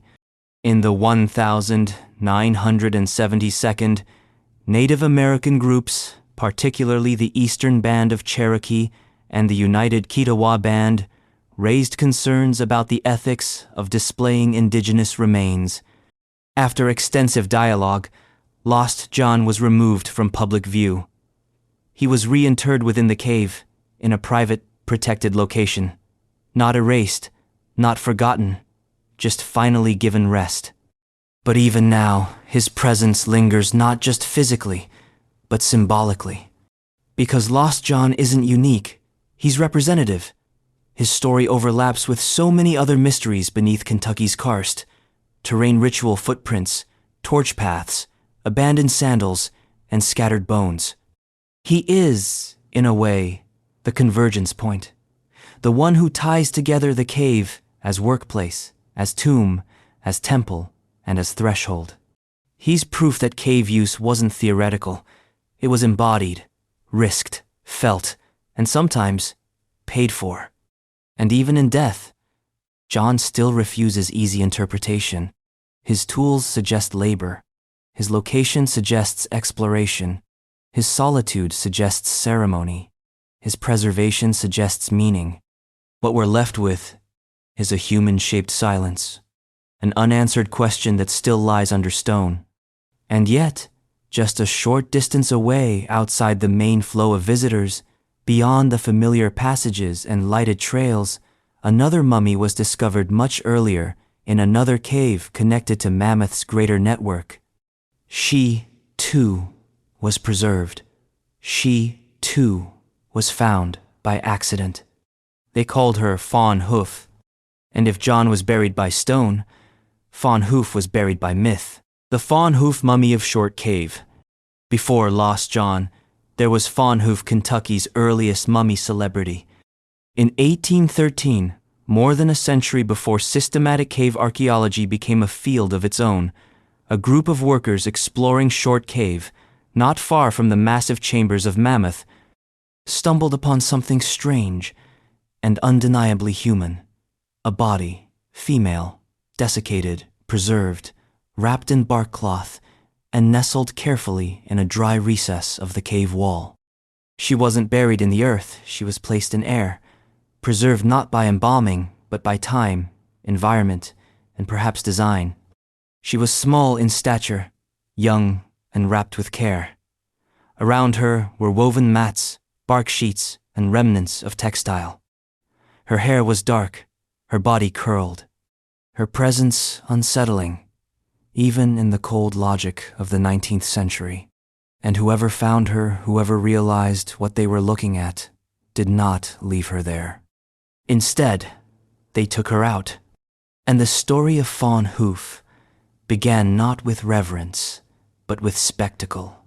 The body was removed from Short Cave and transported to Mammoth Cave, where it quickly became an object of fascination. Tourists gawked. Writers speculated. Local entrepreneurs rebranded her from ancient burial to marketable mystery. The name Fawn Hoof, romantic, mysterious, almost theatrical, was never hers. It was an invention, a label designed to sell stories. The original person was lost beneath it. For years, she was one of the main attractions in Mammoth Cave's expanding tourist circuit. The 1,802nd were an era of spectacle disguised as science. People came to see the cave, but they stayed for the body. Writers waxed poetic about her serene expression. Journalists imagined tragic tales of lost love, noble sacrifice, sacred duty. None of it was based in fact. All of it was offered as truth. And as the legend grew, so did the distance from her real story. What do we actually know about Fawn Hoof? Well, not much. The site from which she was removed, Short Cave, is part of the larger Mammoth Cave system, but was less thoroughly documented. No detailed records were made at the time of her discovery. The excavation, if it can be called that, was closer to a removal. Whatever burial context she once had was destroyed by her extraction. And while some accounts mention accompanying artifacts, very few have survived, or if they have, no one can be quite sure they were hers. The general consensus among archaeologists is that Fawn Hoof was a pre-contact indigenous woman, possibly from the late Archaic or early woodland period, somewhere between 2,000 and 3,000 years old. Her mummification was not unique, but her preservation was rare. Dry caves like shortened salts occasionally yield naturally preserved bodies, products of arid air, temperature control, and a complete lack of scavengers. But what makes her case unique isn't the preservation, it's the narrative detour that followed. Rather than being studied, respected, or reinterred, Fawn Hoof became a kind of mythological figure. In poems and travelogues of the 19th century, she was reimagined as a princess, a priestess, or sometimes both. Her presence was used to reinforce ideas about the noble savage, or to support colonial fantasies about ancient, vanished civilizations. At no point was she treated as a person. And yet, her actual burial, what little we can piece together, suggests something different. Care, deliberation, wrapping, positioning. This wasn't a casual deposition. She was laid to rest with intention, possibly as part of a ceremonial tradition we no longer understand. Perhaps she was important. Perhaps she was ordinary.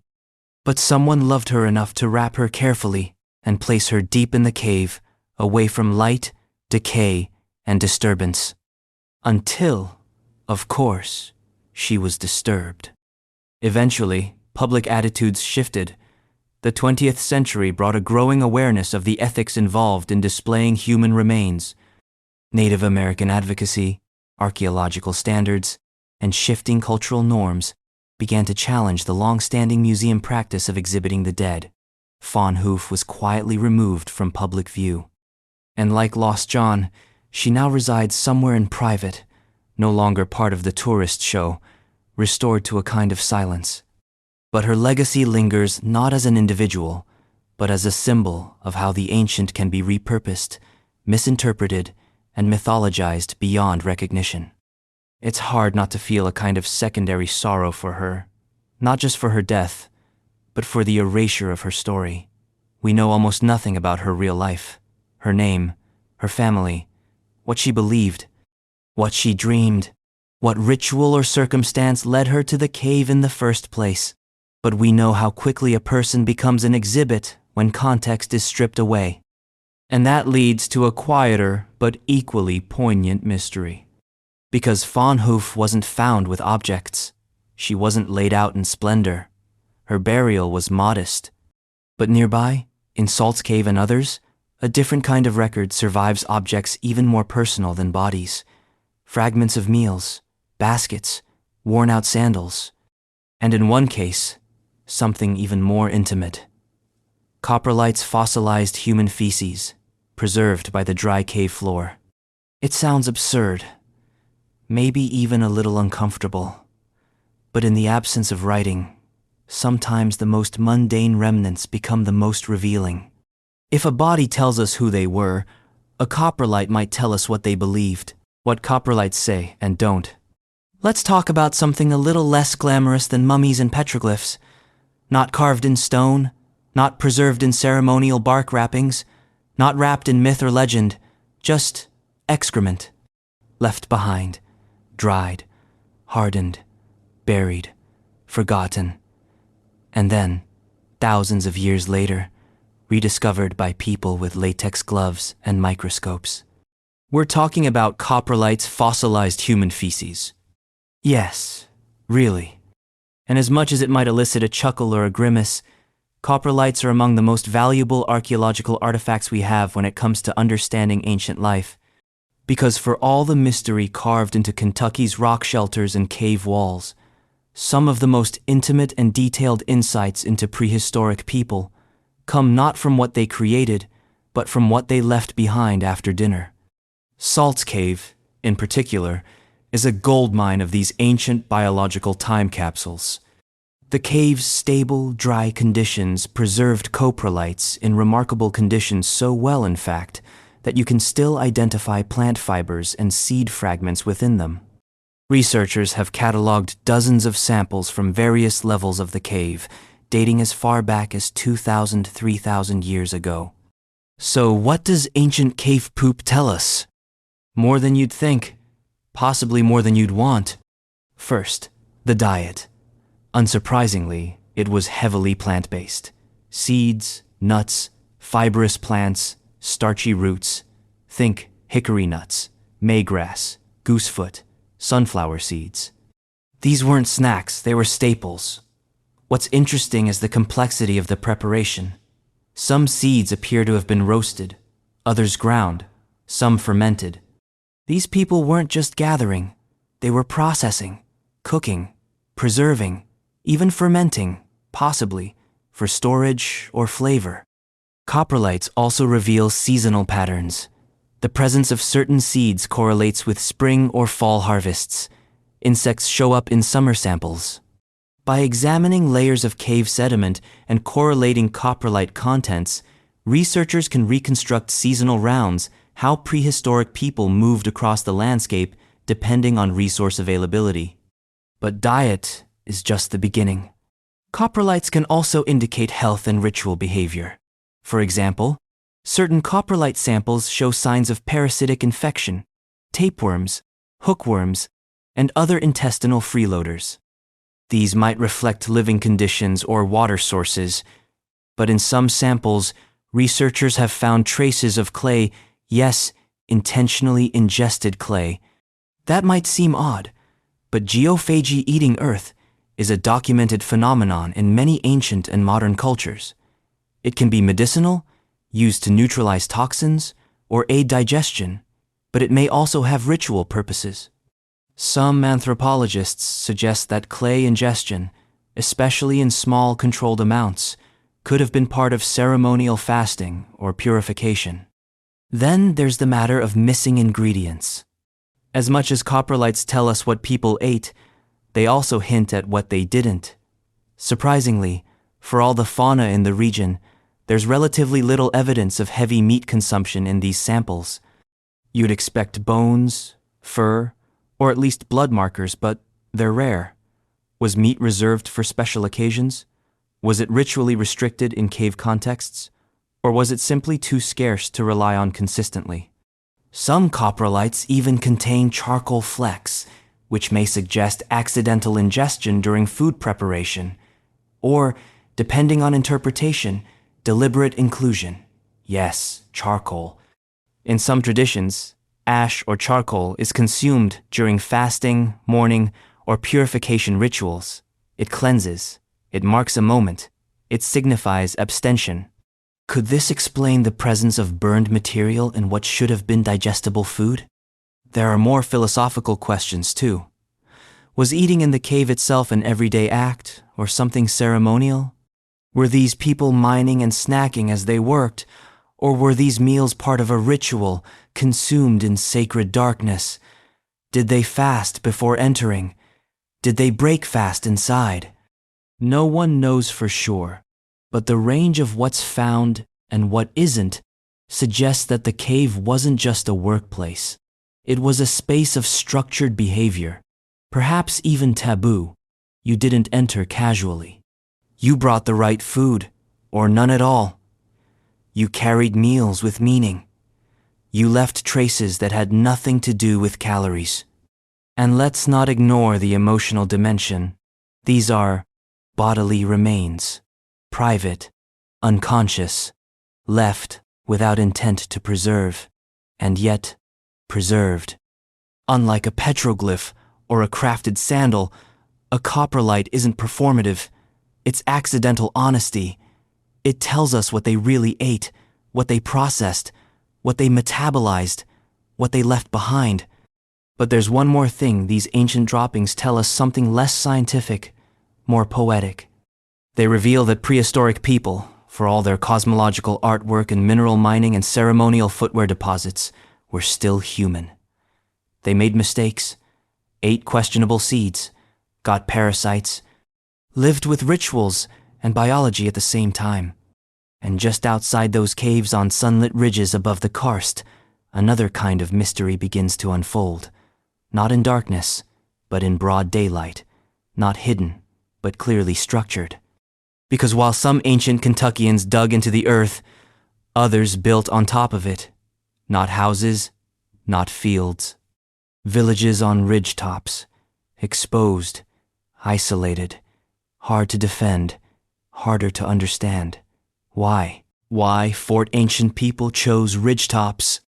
If you're building a village, and your only tools are stone, bone, and fire, you'd probably want a spot that makes sense. Access to water, decent hunting, manageable terrain, protection from weather, maybe even some natural defenses. You wouldn't, one assumes, choose the top of a windy, exposed ridge, not unless you had a very good reason. And yet, they did.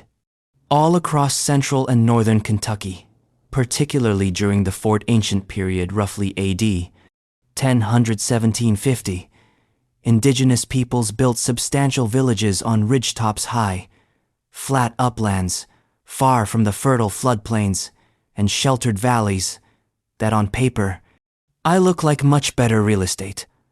One of the most famous examples is Fox Farm, a sprawling Fort Ancient village perched atop a broad ridge in Mason County. Excavated, studied, and still partially unexplained. Why here? Why the ridge? The answers, like the ridges themselves, are steep. Let's start with the practical theories because, despite the mystery, this wasn't random. Fort Ancient people didn't stumble onto a ridge and decide to stay just for the view.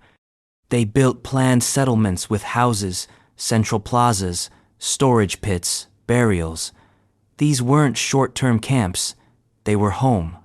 Some archaeologists suggest a defensive strategy. High ground, after all, provides clear visibility. You can see who's coming. You can't be easily ambushed. And Fort Ancient villages, especially during their later phases, show evidence of palisades, wooden walls for defense. But if defense was the only reason, we'd expect to see more tactical positioning. Cliff edges, bottleneck access points, natural barriers. Instead, many ridgetop sites are surprisingly exposed, vulnerable to weather, lacking nearby streams, and far from arable bottomland. They're not exactly fortresses. And if enemies were truly a constant threat, would it make sense to put your food, your children, and your ceremonies on a ridge that takes hours to climb with supplies? So, we move to theory number 2, resource diversity. Some scholars argue that ridgetops offered a unique blend of upland resources, game, nuts, medicinal plants that lowland sites lacked. Settling on a ridge may have positioned a community near multiple ecological zones. It's the jack-of-all biomes theory, a compromise. You can hunt deer in the uplands, collect mussels in the creeks below, farm corn in the cleared fields. Except, this theory, too, has cracks. Many Fort Ancient sites didn't sit at ecotones, transitions between ecosystems, but well into the upland zone, far from streams or flat farmland. And while hunting was surely important, the Fort Ancient people were farmers. They cultivated maize, squash, beans, staples that grow best in rich bottomland soil. Planting corn on a rocky ridge is the prehistoric equivalent of growing wheat in your driveway. So, maybe we're asking the wrong kinds of questions. Because if ridgetops weren't optimal for food or defense, maybe they were optimal for something else. Something symbolic. That brings us to theory number 3, ritual elevation. In many ancient cultures, high places are sacred. Mountains, ridges, plateaus. They're closer to the sky, to the ancestors, to the cosmos. They're liminal, neither earth nor heaven. a place where communication with the spiritual realm is clearer, more potent. Perhaps ancient ridgetop villages were intentional cosmological statements, their placement aligning with celestial events, seasonal cycles, or sacred geographies. At some sites, there's evidence for astronomical orientation. Central plazas aligned with solstice sunsets, post holes that may have marked lunar cycles. If so, the ridge becomes a kind of calendar, a platform for observing the sacred rhythms of sky and season.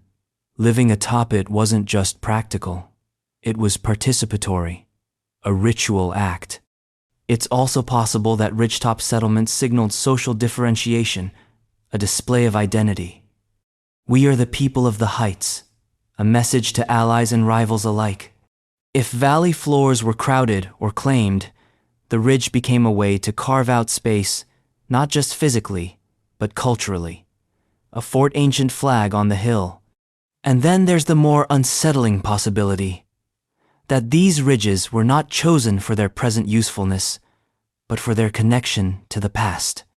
Many ridgetop sites show signs of older occupation burial mounds, stone tool scatters, archaic earthworks. The ancient people may have built their villages atop ancestral sites deliberately, linking themselves to ancient power. A kind of historical gravity pulled them upward. To live on the ridge was to live in the lineage. Of course, no theory solves the mystery completely. Maybe it was all of these things, maybe none. Maybe the reasons changed over time. What started as strategy became tradition, then myth, then unquestioned habit. By the time the last palisade post was set, no one remembered why they were building on a ridge, only that they must. But whatever the reason, the pattern holds. Time and again, ancient communities climbed into the clouds to lay down roots. And sometimes, those roots were ripped up abruptly. Because one ridgetop village, Hardin Village, on the Ohio River, vanished around 1625. Not with a fight, not with fire. Just silence. Hardin Village's sudden silence, tilde AD 1625. Some disappearances are dramatic, fought, burned, collapsed in finality. Others are quieter, a vanishing act, no curtain call, just the fading echo of footsteps and fire pits left to cool. Such is the mystery of Hardin Village, a well-organized ancient settlement in Greenup County, Kentucky, perched near the banks of the Ohio River. For centuries, it thrived. Then, sometime around AD 1625, it was gone. No definitive sign of war, no mass graves, no evidence of mass trauma, fire, or catastrophic disaster. Just a silence that begins and doesn't end. Hardin Village was not a marginal site. This was a permanent settlement, likely housing hundreds of people at its peak. It had well-constructed rectangular houses, some up to 60 feet long, arranged around open plazas. Trash pits, storage features, hearths, and burials all tell us this was a community with structure, stability, and time. They weren't merely surviving. They were living. Archaeological digs at the site, especially during the 1932nd and later in the 1972nd, revealed a wealth of material culture. Ceramics, bone tools, maize agriculture, shell ornaments, and trade goods. Their pottery was distinctive coils and incised patterns, often with flared rims and decorative bosses. Tools were well crafted, beads were abundant, and burials were organized. Infants, adults, elders, all carefully interred. This wasn't a transient camp or a hastily built village. It was generational. So what happened? To understand the disappearance, we have to understand the timeline. By the early 1600s, things were changing fast across the eastern woodlands. Even in places where European settlers hadn't yet physically arrived, their presence was already felt indirectly. Through trade, through disease, Through the collapse and reconfiguration of indigenous alliances, epidemics like smallpox and measles were spreading along trade networks far ahead of the Europeans themselves. These weren't slow, creeping threats. They were shockwaves sweeping through villages that had never seen a European face, wiping out entire communities in a matter of weeks. Oral histories from other regions describe entire settlements falling silent, their stories vanishing with the last breath of the last speaker. Could this have happened at Hardin? Some researchers believe epidemic disease is a likely culprit. There's no evidence of mass burial, but that doesn't mean people died in droves. It may mean they left. When faced with sickness, a community might disperse, flee to relatives, abandon settlement, isolate. Hardin may not have fallen. It may have faded, a controlled retreat in the face of invisible collapse. But disease is only one possibility. Another theory suggests that sociopolitical upheaval led to the abandonment. By the early 17th century, long-distance trade networks were shifting. Fort Ancient groups had been participating in these networks for centuries, trading shell, copper, mica, and stone across hundreds of miles. But by 1600, access to prestige goods was increasingly tied to European contact zones. Those who controlled access to metal tools or glass beads gained power. Those cut off lost it. Hardin Village, for all its sophistication, may have been politically outmaneuvered, cut off from shifting trade routes, undermined by rising powers elsewhere, leaders losing status, communities fracturing. In this scenario, abandonment isn't an act of desperation, it's a strategic migration, a pivot toward new centers of gravity. Climate may also have played a role. The early 1600s coincided with the Little Ice Age, a period of colder, less predictable weather. Crop failures, shortened growing seasons, and environmental stress could have made the Ohio River Valley less hospitable.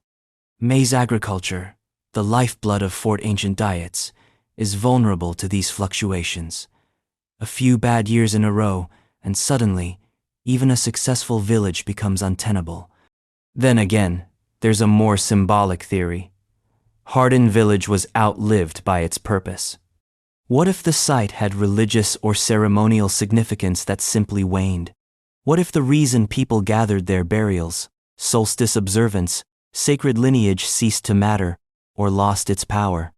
If Fort Ancient cosmology was in flux, or if outside influences introduced competing spiritual systems, Hardin's location might have become obsolete. Archaeologists have found signs that not all houses were abandoned at once. Some were gradually emptied, others maintained a bit longer. It's as though the village bled out slowly, house by house, fire by fire, a deliberate unweaving of community life. No final battle, no scorched ground, just homes left to the wind, which makes the mystery harder to shake. Because if Hardin fell to war, we'd have bones. If it burned, we'd have ash. If it collapsed, we'd have layers of chaos. But instead, we have absence, controlled, measured. As if the villagers knew it was time to go and didn't need to explain why. And the final twist? Not long after Hardin's disappearance, European contact became direct.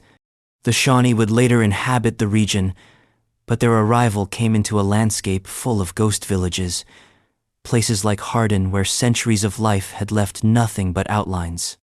And just downriver, another ghost lingers, a mound town once bustling, now empty by AD 1350. It wasn't a ridgetop, it was a center. A Mississippian city built from earth, abandoned for reasons no one can fully explain. Before Hardin vanished in silence, Wycliffe Mounds did the same.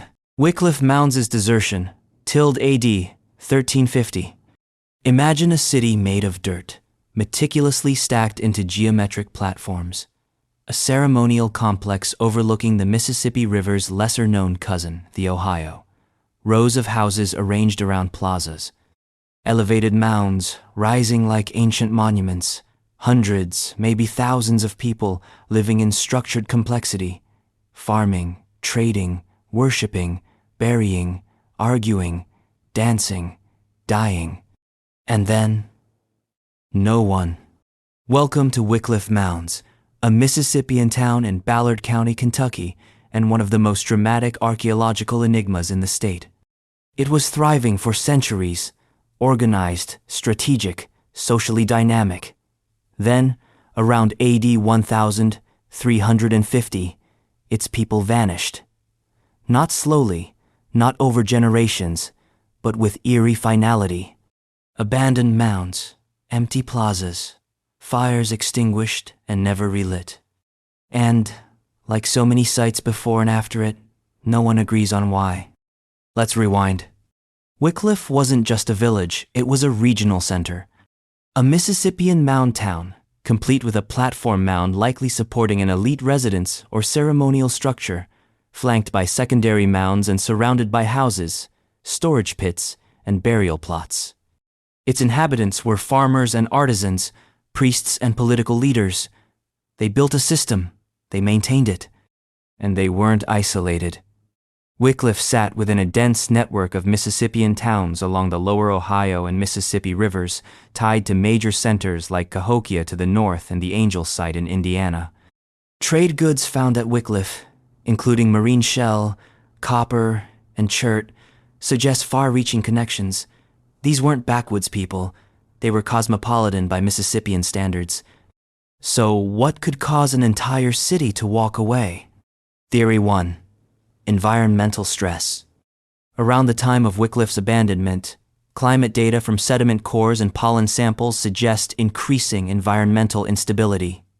Droughts, floods, soil exhaustion, all real possibilities.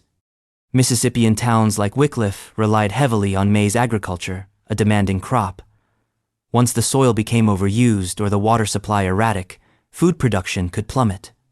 Evidence from Wycliffe includes signs of intensive land use, possibly to the point of ecological strain. Overhunting, deforestation, crop monoculture. Combine this with unpredictable flooding from nearby rivers, and suddenly, your food supply becomes a gamble. Not every year, just often enough to matter. But people don't abandon ceremonial mounds because of a few bad harvests, do they? Which brings us to Theory 2. Social rupture. Mound towns were hierarchical. At the top were elite families or priest kings. At the base, farmers, laborers, and possibly enslaved individuals. That kind of system only works if everyone believes in it, or at least tolerates it. When food gets scarce, authority gets questioned. When rituals fail to stop floods or summon game, leaders lose legitimacy. Archaeologists have found signs of shifting burial practices at Wycliffe toward the end of its occupation.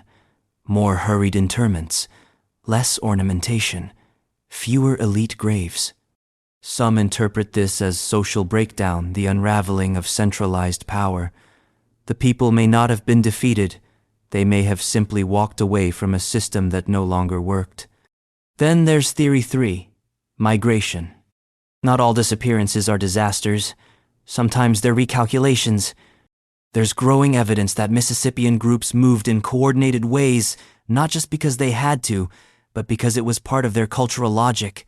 Sacred geography mattered. Rivers shifted. Spirits moved. Perhaps the community at Wycliffe followed a spiritual imperative, relocating to a more symbolically or strategically aligned place. If so, the abandonment wasn't collapse, it was transformation. And finally, there's the question no one wants to ask out loud. What if we just don't know enough yet? Wycliffe's modern excavation history complicates things. The site was partially dug by amateurs in the early 1902 and later displayed as a sort of roadside museum. Interpretation gave way to exhibition. Human remains were removed, sometimes carelessly. Context was lost, and with it, answers. In recent decades, professional archaeologists and Native American groups have worked to restore dignity and clarity to the site. Mounds have been preserved, remains reinterred, research refocused. But some of the best data is simply gone. And so Wycliffe remains in limbo, a city that rose in symmetry and fell in silence. Was it environmental stress, social rebellion, religious change, a convergence of all three? Whatever the cause, the people left. Not just homes, but history. Not just fields, but meaning. And while the mounds remain, quietly melting back into the earth, they carry no inscriptions. No last message. No marker that says why. Just emptiness. The kind that doesn't feel accidental. And what's most eerie is that Wycliffe isn't alone. Downriver, another site tells a parallel story, a Mississippian town that thrived, then blinked out. But this one shows signs of connections not just to neighbors, but to a larger cultural network that spanned hundreds of miles. Wycliffe was part of something bigger. The next mystery asks, how big? And more urgently, how far did the Mississippian world reach before it began to unravel? Angel Phase, ties on the lower Ohio. By the time Wycliffe mounds began to fade around AD 1350, another force was already shaping the political and spiritual landscape of the lower Ohio Valley. A regional network was growing, one marked by platform mounds, ceremonial plazas, rigid social hierarchies, and a shared aesthetic language carved into clay, etched into bone, and painted onto sacred walls. This wasn't a loose scattering of villages. It was something far more cohesive and far more mysterious. At the center of this network stood Angel Mounds, located just across the river in what is now southwestern Indiana, a sprawling Mississippian capital active between AD 1100 and 1450. Angel Mounds was a metropolis by pre-contact standards. Multiple mounds, extensive fortifications, wide plazas, densely packed dwellings, and signs of political centralization. It was no outlier. It was a hub, and sites like Wycliffe were likely among its spokes. But here's the puzzle. While cultural similarities between Angel and Wycliffe are easy to spot, shared ceramic styles, mortuary customs, and mound architecture, the nature of their relationship remains obscure. Were they allies, rivals, kin groups, satellites of a theocratic state, or merely cultural cousins, mimicking one another across the centuries? The term Angel Phase is used by archaeologists to describe the cultural expression centered around Angel Mounds and its sphere of influence. Evidence suggests that this phase extended deep into western Kentucky, where sites like Wycliffe and Tolu show signs of interaction. Similar types of ceramics, particularly shell-tempered pottery with incised designs, show up across these communities, along with comparable burial practices and iconographic motifs. But how deep did the connection go? Let's start with the obvious: trade. It's clear that Mississippian communities, including Angel and Wycliffe, participated in robust long-distance exchange networks. Artifacts found at Angel include marine shells from the Gulf Coast, copper from the Great Lakes, mica from the Appalachians, and chert from across the Midwest. Wycliffe shows similar access. These weren't isolated farmers. They were plugged in. But trade doesn't explain everything. The similarities go beyond objects. There are ideological patterns, symbols carved into artifacts that point to a shared cosmology. Winged serpents, hand and eye motifs, sunbursts.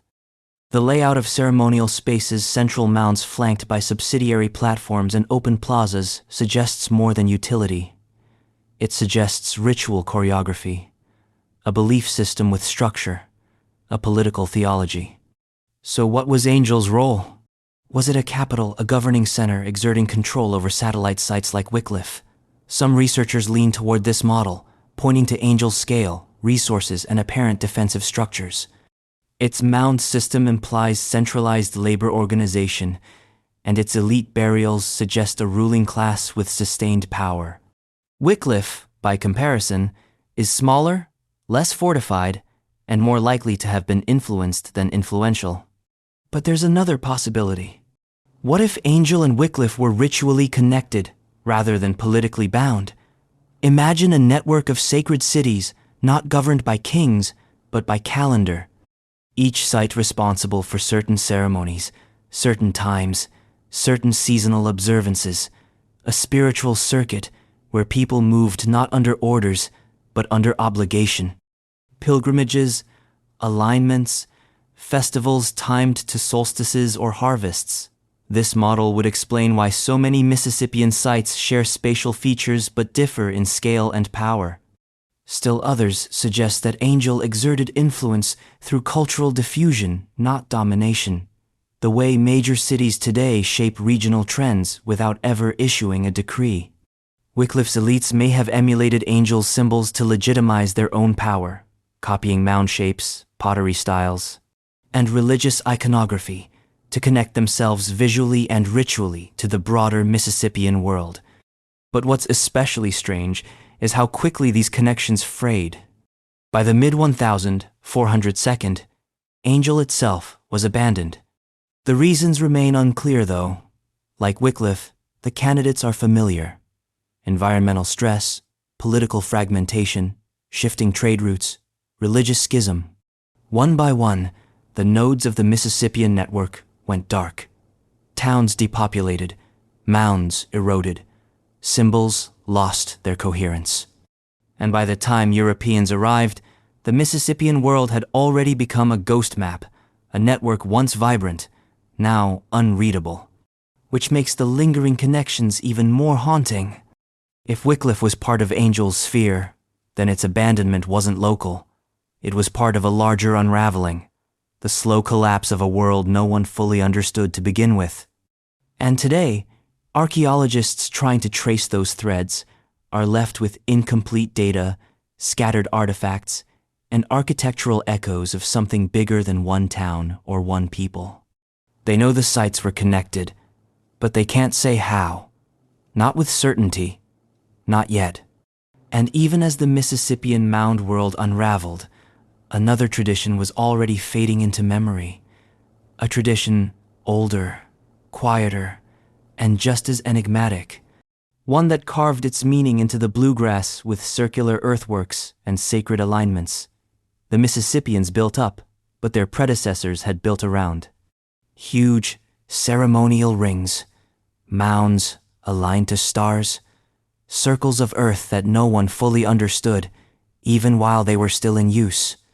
The next mystery isn't buried in a cave or placed on a platform mound. It's written in circles, across the Kentucky landscape, Adena sacred circles in the bluegrass.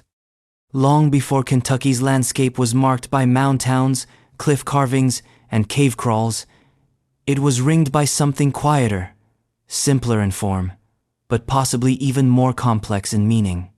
Earth circles, geometric earthworks.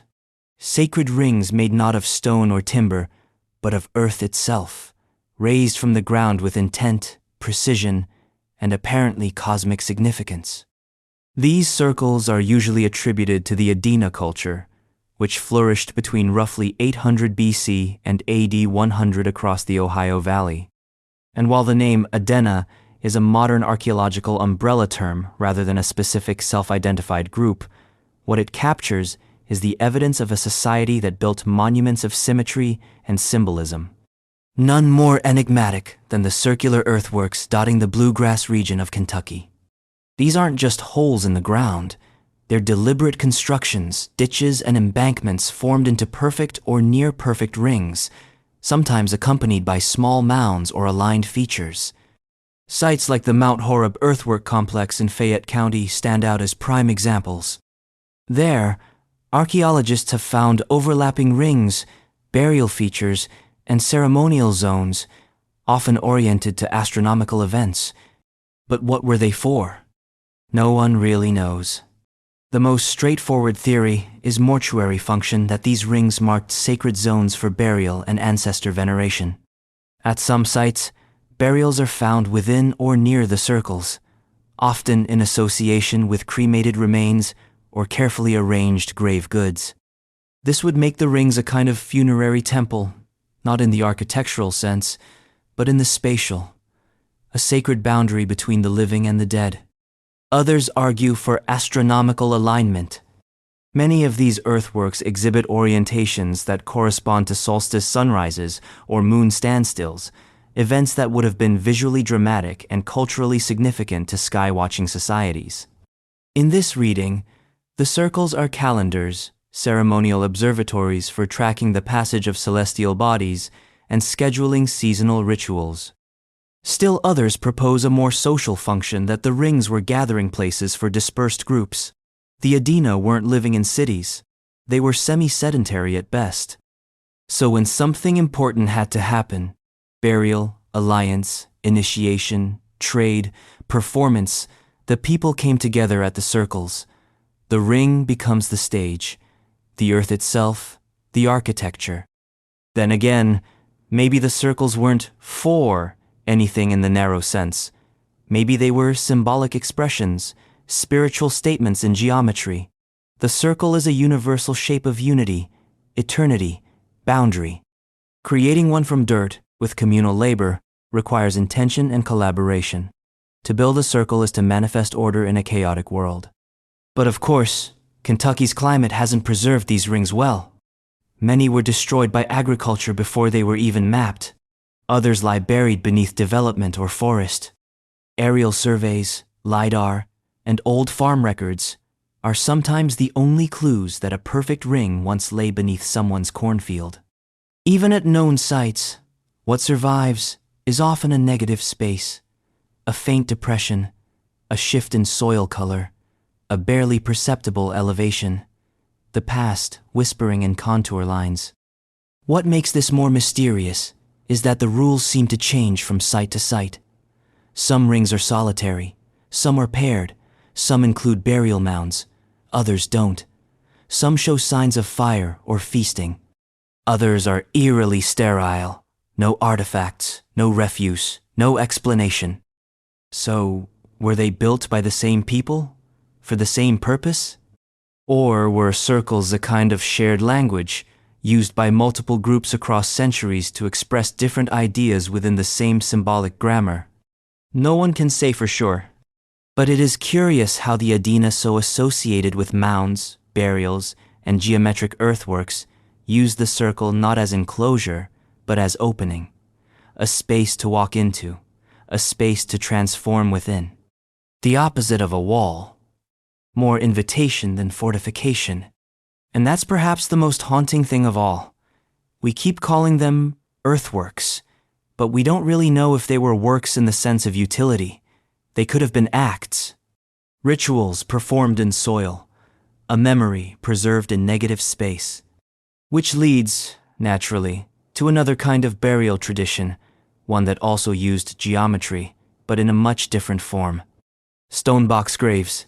Not rings, not mounds, just rectangles.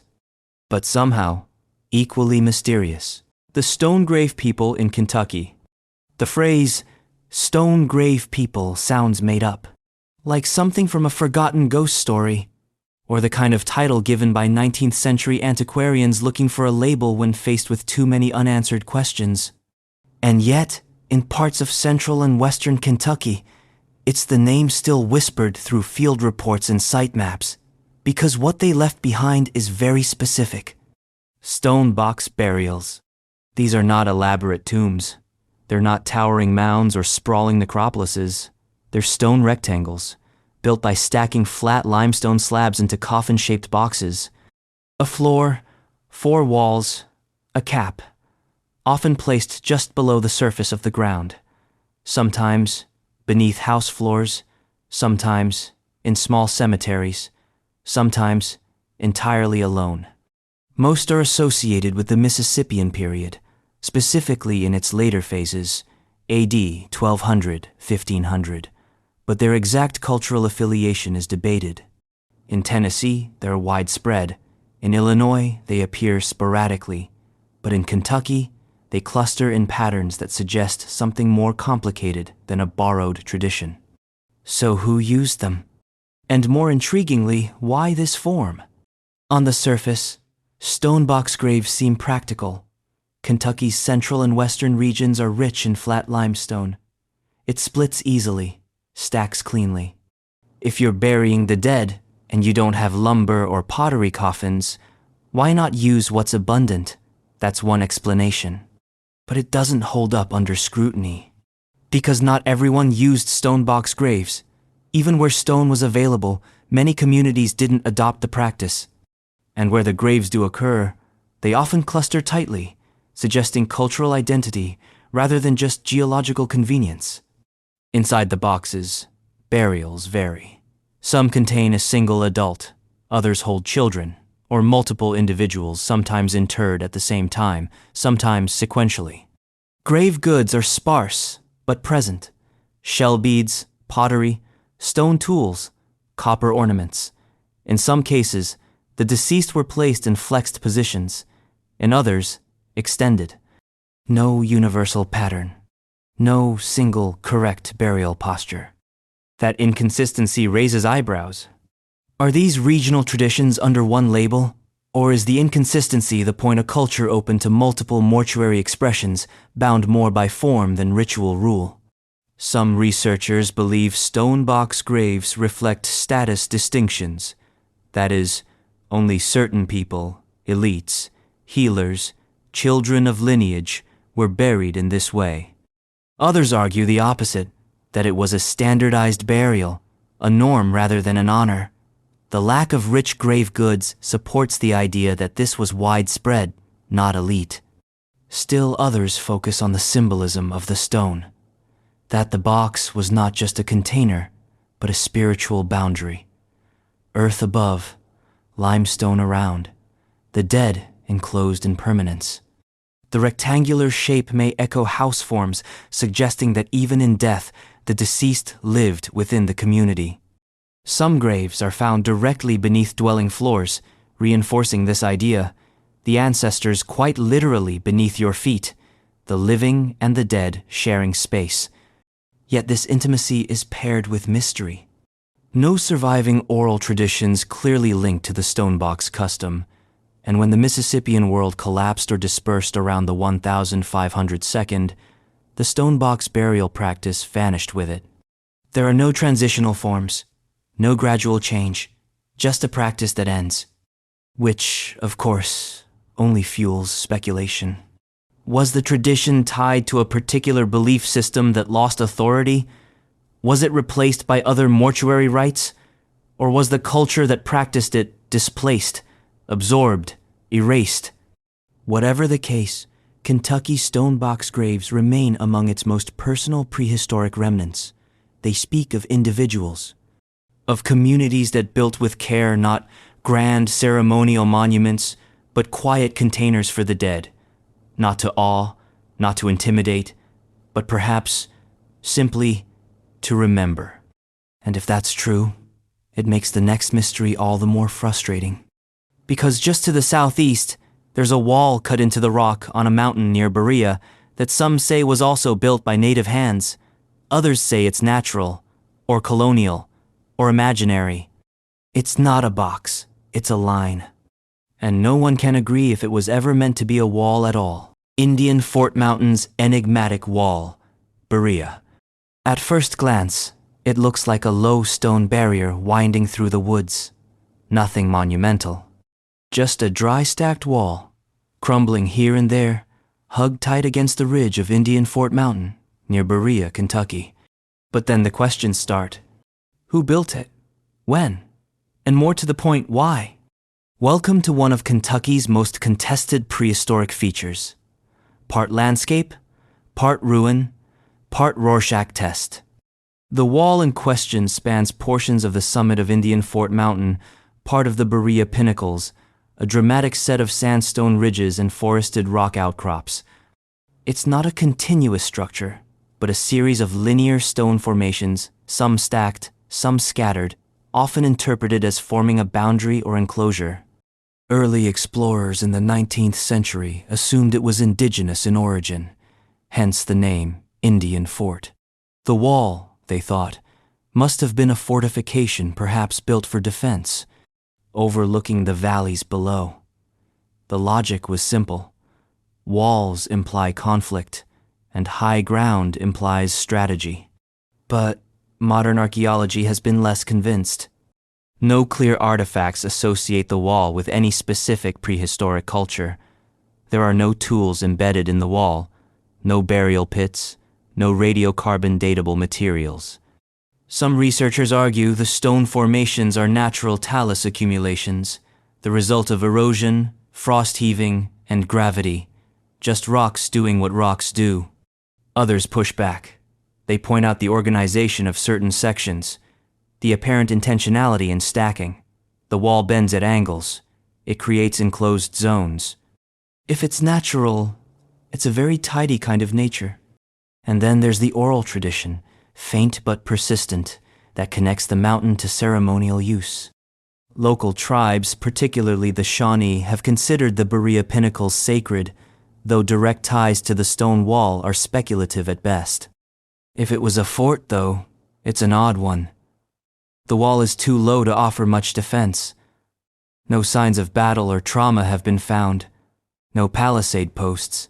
No projectile points clustered along the perimeter. Just rock. So maybe it wasn't a fort at all. Maybe it was a boundary not to keep enemies out, but to mark sacred space.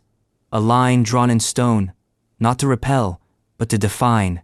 A spiritual perimeter, the way one circles a fire before a ritual. Or maybe it was a trail feature, a marker for those navigating the ridge, guiding pilgrims or traders. Or maybe it was something we don't have a category for, a symbolic act that left physical residue. Whatever the case, the wall has become a symbol of interpretive ambiguity, a feature that splits belief like a wedge, natural versus cultural, practical versus spiritual, meaningful versus meaningless. And maybe that's the point.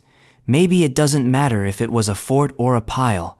Maybe the real mystery is why we want it to be one or the other. Either way, the wall doesn't talk. It just lies there. But down in the lowlands, another mystery does speak through discarded shells, layered middens, and traces of a lifestyle that once clung tightly to Kentucky's riverbanks. A way of life that flourished and then shifted. Not suddenly, not mysteriously, just gradually, like a shell washing downstream. Shell-rich, green river, archaic middens. There's a place in western Kentucky where the past smells faintly of river mud and sun-baked shells. A place where, long before mound building or copper trading, people built their lives around something as humble and as deceptively significant as the freshwater mussel. Welcome to the Green River Shell. Middens, massive accumulations of discarded shells, bones, ash, tools, and broken dreams along the meanders and tributaries of the Green River. These weren't garbage dumps in the modern sense.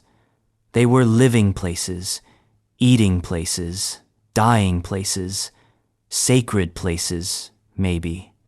And they hold clues to a prehistoric lifestyle that thrived here for thousands of years. The Archaic period, roughly 8,000 to 1,000 BC, is often painted as a time before civilization really got going. No agriculture, no cities, no monumental architecture, just foragers and hunters. But in the Green River region, that image doesn't hold up. People here weren't just surviving, they were settling in. And the shell middens prove it. Sites like Indian Knoll, Carlston Annis, and Reed Shell Mound stretch back at least 5,000 years. The middens at these sites are massive, some several meters thick. Layer upon layer of river mussel shells, often packed with stone tools, fishing implements, deer bones, charred wood, and even burials. These weren't occasional camps, they were home bases, used seasonally or year-round, depending on who you ask. The first big question: why here? The answer seems obvious. The rivers were rich in mussels, an easy, predictable protein source. But it wasn't just about food. The riverbanks also provided access to fish, game, fresh water, and transportation routes. The surrounding forests offered nuts, fruits, and medicinal plants. For archaic peoples, the Green River was a buffet, a pharmacy, and a calendar all at once. And yet, something changed. Because the same people who once clung so closely to these rivers eventually abandoned the lifestyle. By the late Archaic, the massive middens began to shrink, fewer shells, fewer burials. By the early woodland period, the big shell heaps were done. So what happened? One theory: environmental change. Rivers shift, mussel beds migrate or die off. A slight change in flood patterns, sediment load, or temperature could disrupt the entire ecological system. And when your subsistence is tied to shellfish, even minor changes can tip the balance. Another possibility: social transformation. Archaic people in this region may have started experimenting with new social structures, trade networks, or ritual systems that didn't center around shell-midden sites. Perhaps they moved inland, began cultivating early domesticates like squash and sunflower, and adopted a more mobile, diversified lifestyle. Or perhaps it was ritual shift. Many of the Green River shell middens include burials, and some scholars argue that the shell mounds weren't just trash, they were ceremonial deposits, places where food, death, and memory converged. If the rituals changed, if the cosmology shifted, the middens may have lost their meaning. But here's what's strange: the change isn't catastrophic. There's no evidence of collapse, war, or mass death. No dramatic burial layers, just a tapering, a cultural fade-out. As if people slowly turned their backs on the river that had sustained them for millennia, not in desperation, but in decision. And what they left behind is haunting. Walk through a Green River midden site today, if you can find one not eroded or plowed under, and you'll see fragments of daily life frozen in soil. Hammerstones smoothed by calloused hands, fish hooks carved from bone, shattered grinding stones, mussel shells that gleam like ghost teeth in the Kentucky Sunday. It's not dramatic. It's not monumental. It's intimate. And that's why the Green River Archaic is so hard to categorize. It doesn't fit the narratives of progress. It's not a precursor to farming or a trial run for civilization. It was its own sophisticated adaptation, one that lasted longer than most empires. But when it ended completely. So completely that later groups the woodland, the Fort Ancient left the middens untouched, as if they belonged to another world. And maybe they did. But one midden site, just downstream, raises even more questions. Because there, at a place called Carlston Annis, something different happens. Burials become more elaborate, tools more varied. And the seasonal rhythms less predictable. It's the same river, the same shell beds. But the social logic that's changed, the Carlston Annis conundrum. The Green River isn't subtle. It meanders like a drunken philosopher, cutting deep curves into the limestone hills of western Kentucky. And perched along one of those bends is a site that has confounded archaeologists for decades: Carlston Annis. It's an archaic site, a shell midden, but unlike many of its neighbors, it refuses to settle into a single identity. It's not just a garbage heap, a cemetery, or a camp. It's all of them, and more. A sprawling, layered mystery where the lines between domestic life, ritual action, and seasonal adaptation begin to blur. Carlston Annis is best known for its burials, over 300 individuals, interred across centuries. They weren't all placed the same way. Some were extended, others were tightly flexed. A few were interred with tools or ornaments. Others were unadorned. A handful were buried in pits dug into dense shell layers, while others were placed in what appeared to be intentionally cleared zones. This variability has led to fierce debate. Were the burials egalitarian, everyone receiving similar treatment over time? Or was there social stratification, masked by erosion, looting, or time? Then there's the matter of seasonality. Most scholars agree that Carlston Annis wasn't a year-round village, but it wasn't just a summer mussel camp either. The artifact assemblage suggests multi-seasonal use. Fish hooks, grinding stones, and deer bone tools point to a broader subsistence base. These people weren't simply reacting to the river, they were planning around it, which makes the site's continuity so strange. Over centuries, people kept coming back to the same spot, over and over, through changing climates, shifting tools, and evolving rituals. Why this bend? Why this midden? One theory suggests ancestral memory, that Carlston Annis wasn't just a good spot, but a sacred one. A place where generations returned to bury their dead, honor the past, and renew their connection to the river. The midden, in this reading, becomes a text, each layer another chapter in a story written across centuries. Others focus on the artifacts. Carlston Annis has yielded a wide range of tools, some made from non-local materials, including cherts from distant quarry zones. This suggests trade or mobility. People were either traveling or maintaining long-distance networks. In a supposedly simple, archaic world, Carlston Annis feels remarkably connected. And then there's the bone tools. Not just awls and needles, but elaborately carved pieces, possibly used in rituals, games, or unknown ceremonies. Some are polished smooth. Others bear incised patterns, lines, cross hatches, chevrons. Are they decorative, symbolic, functional? No one knows. That's the problem and the point. Carlston Annis refuses to conform. It's too rich to be a seasonal camp, too variable to be a formal cemetery, too enduring to be accidental. It's a contradiction, wrapped in silt, capped in shells, and it raises a deeper question.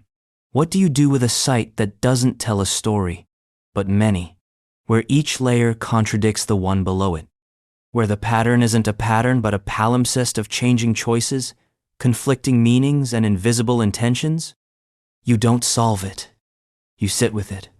And in that sitting, you start to notice the dogs. Yes, dogs. Because just downstream, at another shell midden called Indian Knoll, the graves weren't just human. They had companions. Indian Knoll's dog burials. If there's one thing you don't expect to find in an ancient shell midden, it's a carefully buried dog curled up, sometimes alone, sometimes beside a human, sometimes with grave goods of its own. But at Indian Knoll, that's exactly what you find. Over 60 of them, in fact. Indian Knoll is one of Kentucky's most iconic archaic sites and one of the richest in all of North America. Located in Ohio County, right along the Green River, it was a bustling settlement by archaic standards. For over 2,000 years, people fished, hunted, buried, feasted, and crafted here. And throughout that time, they were also burying dogs. But not just tossing them into trash pits or burying them outside the settlement. No, these dogs were interred with care. Many were found in human burial contexts. Some were placed beside adults, others with children. Some had ornaments, shell beads, carved bone.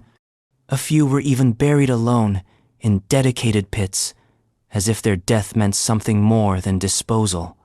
Which raises the big question, why? Were they pets? Working animals? Guardians? Symbols? Probably all of the above.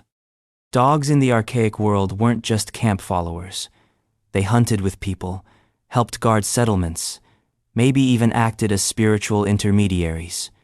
In many indigenous cosmologies, dogs occupy a special place, the border between worlds. Not quite wild, not quite human, loyal, liminal, and always watching. Some scholars suggest that dogs were status markers. Only certain individuals had the right to be buried with them. Others propose they were companions, honored for loyalty and service. Still others think the dogs had ritual roles, that their burial was part of ceremonies we no longer understand. But it's the emotional implication that lingers. Because to bury a dog carefully, with goods, in the same manner as a human, suggests something powerful, affection, maybe even grief, something that archaeology struggles to quantify. And it wasn't just Indian Knoll. Other archaic sites in the region show dog burials, but none as frequent or deliberate. Here, the dogs weren't background noise. They were part of the story. And maybe that's the deeper mystery. In a time before writing, before temples, before cities, someone buried their dog. And thousands of years later, someone else holding a trowel and a clipboard found it. And didn't know what to do with the feeling. Trade goods in cave times. When we think of caves, we think of isolation, darkness, silence, a closed world, disconnected from everything above and beyond. And yet, across prehistoric Kentucky, especially during the early woodland period, those caves weren't sealed off from the world. They were part of it. Because buried in the sediment, stashed in crevices, or left near ancient hearths, archaeologists have found something strange: trade goods. Copper from the Great Lakes, marine shells from the Gulf Coast, exotic stones from distant quarries. Objects that had no business being in central Kentucky caves, unless you understand just how far people and their ideas could travel. We're not talking about full-blown Silk Road economies. There were no caravans, no manifestos, no toll collectors and loincloths. But there was a network. A web of exchange, stretching hundreds, sometimes thousands of miles across the eastern woodlands, and Kentucky, particularly its interior, wasn't peripheral. It was plugged in. Caves like Salt's and Mammoth weren't just geological oddities. They were spiritual portals, ritual spaces, and evidently drop points in this early network of movement. And while the full context of every object is still debated, and in many cases disturbed, the pattern is clear. Outside goods made their way in. Take copper, for instance. Native copper, particularly from sources around the western Great Lakes, was hammered into beads, awls, and decorative plates. No smelting this was cold-worked metal. And yet, pieces of it have been found deep within Kentucky's karst caves, often in layers associated with early woodland activity. What does that mean? It means someone, maybe not directly, maybe through intermediaries, carried it in. Not for utility, but for meaning. Because copper wasn't just a pretty metal. It was symbolic, flashy, durable, rare. It had ritual weight. Its presence in cave contexts suggests it was part of ceremonies or offerings, perhaps deposited to communicate with spirits, ancestors, or the unseen forces that lived in the stone. Then there's marine shell.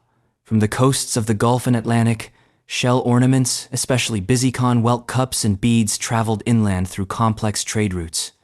By the time they arrived in Kentucky caves, they had likely passed through many hands, each layering on new significance. They weren't just trinkets. They were tokens of belonging, possibly tied to initiation rites or interregional pilgrimages. In the eternal darkness of the caves, their pale shimmer might have served as a beacon or a message. What's especially intriguing is that many of these trade goods appear in non-domestic contexts. They aren't found in typical living sites. They aren't utilitarian tools like scrapers or projectile points. Instead, they show up in places where something else was happening: ritual, burial, transition, transformation. The implication? Kentucky's cave users were not just locals performing local rites. They were participants in a regional ideology, a cosmology that stretched across cultures, territories, and generations. And even in the shadowy depths of Mammoth Cave, the echoes of faraway waves and copper hills could be felt. But the real mystery is this: how did they know where to send it all? Caves are not obvious. Some passages are miles deep, narrow, claustrophobic.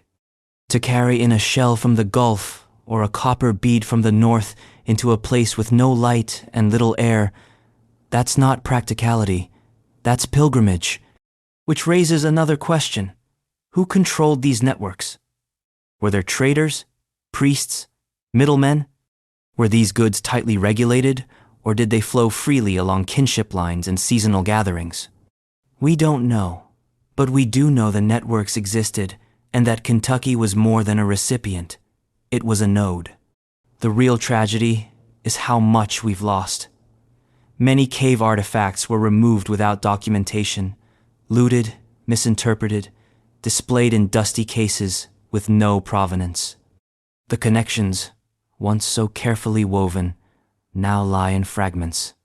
Still, the idea is powerful. In a time before borders, before nations, before asphalt and algorithms, people still found a way to connect, to trade, to carry their beliefs across rivers, ridges, and ravines. And while those caves were dark, the things brought into them weren't. But there's something else scattered across Kentucky's landscape: marks on stone, carved in quiet places.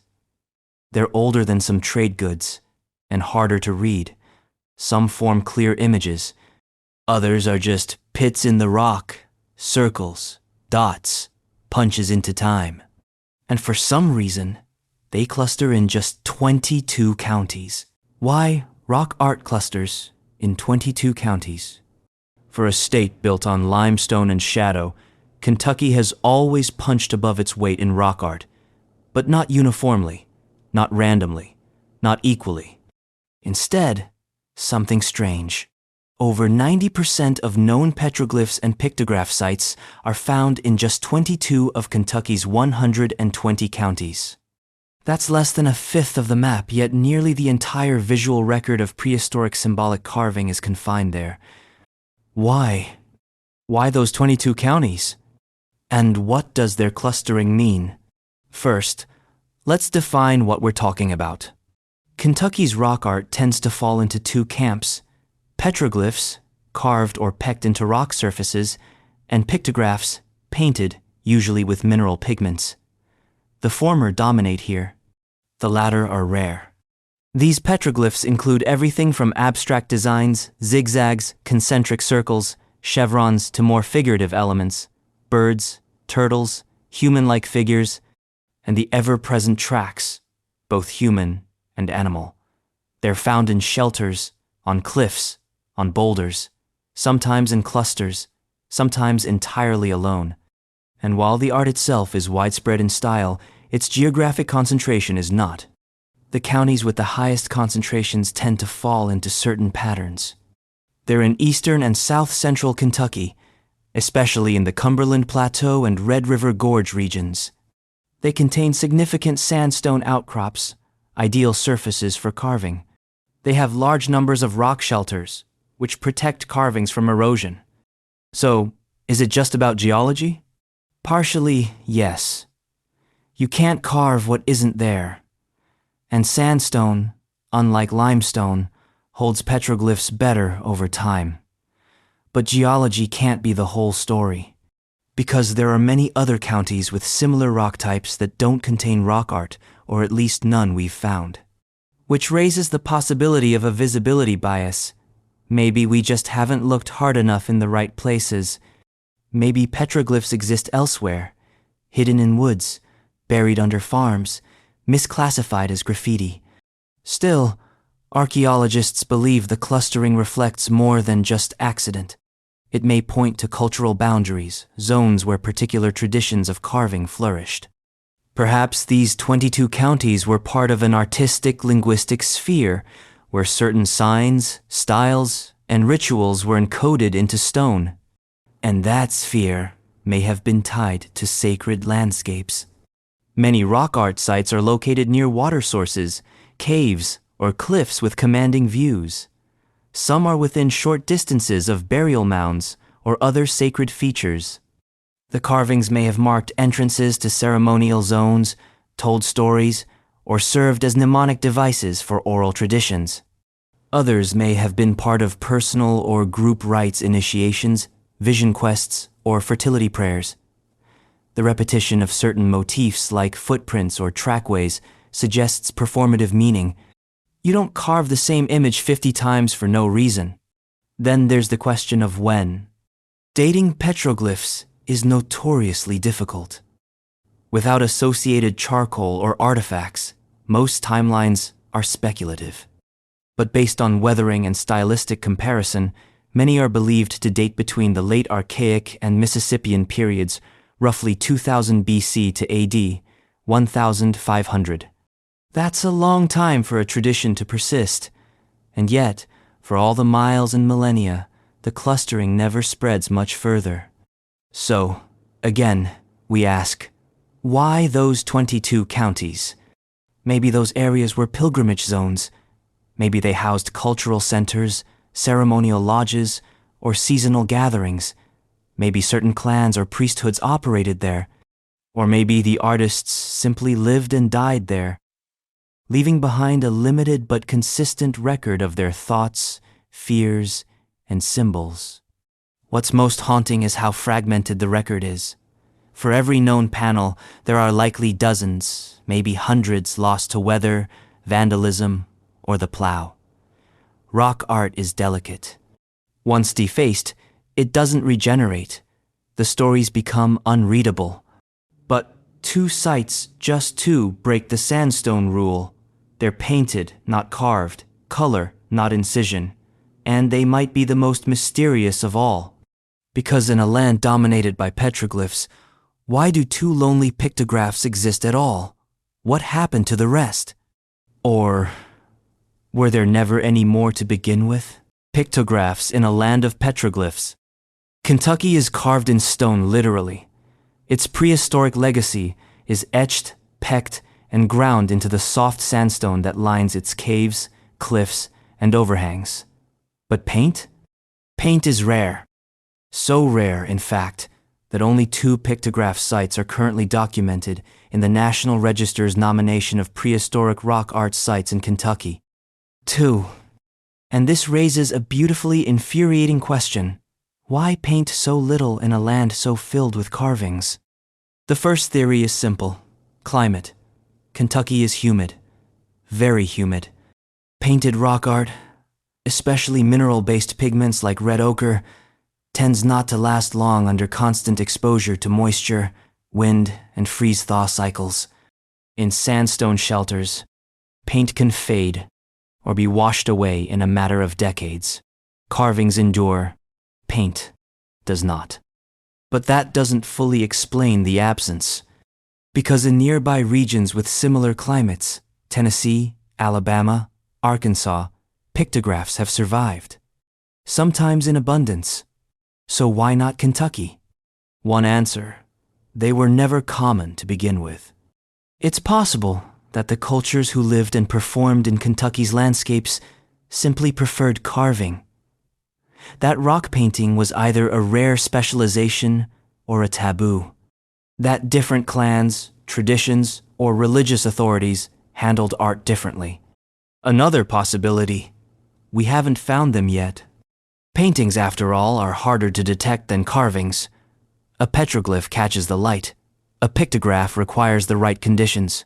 Low-angle Sunday moisture, luck.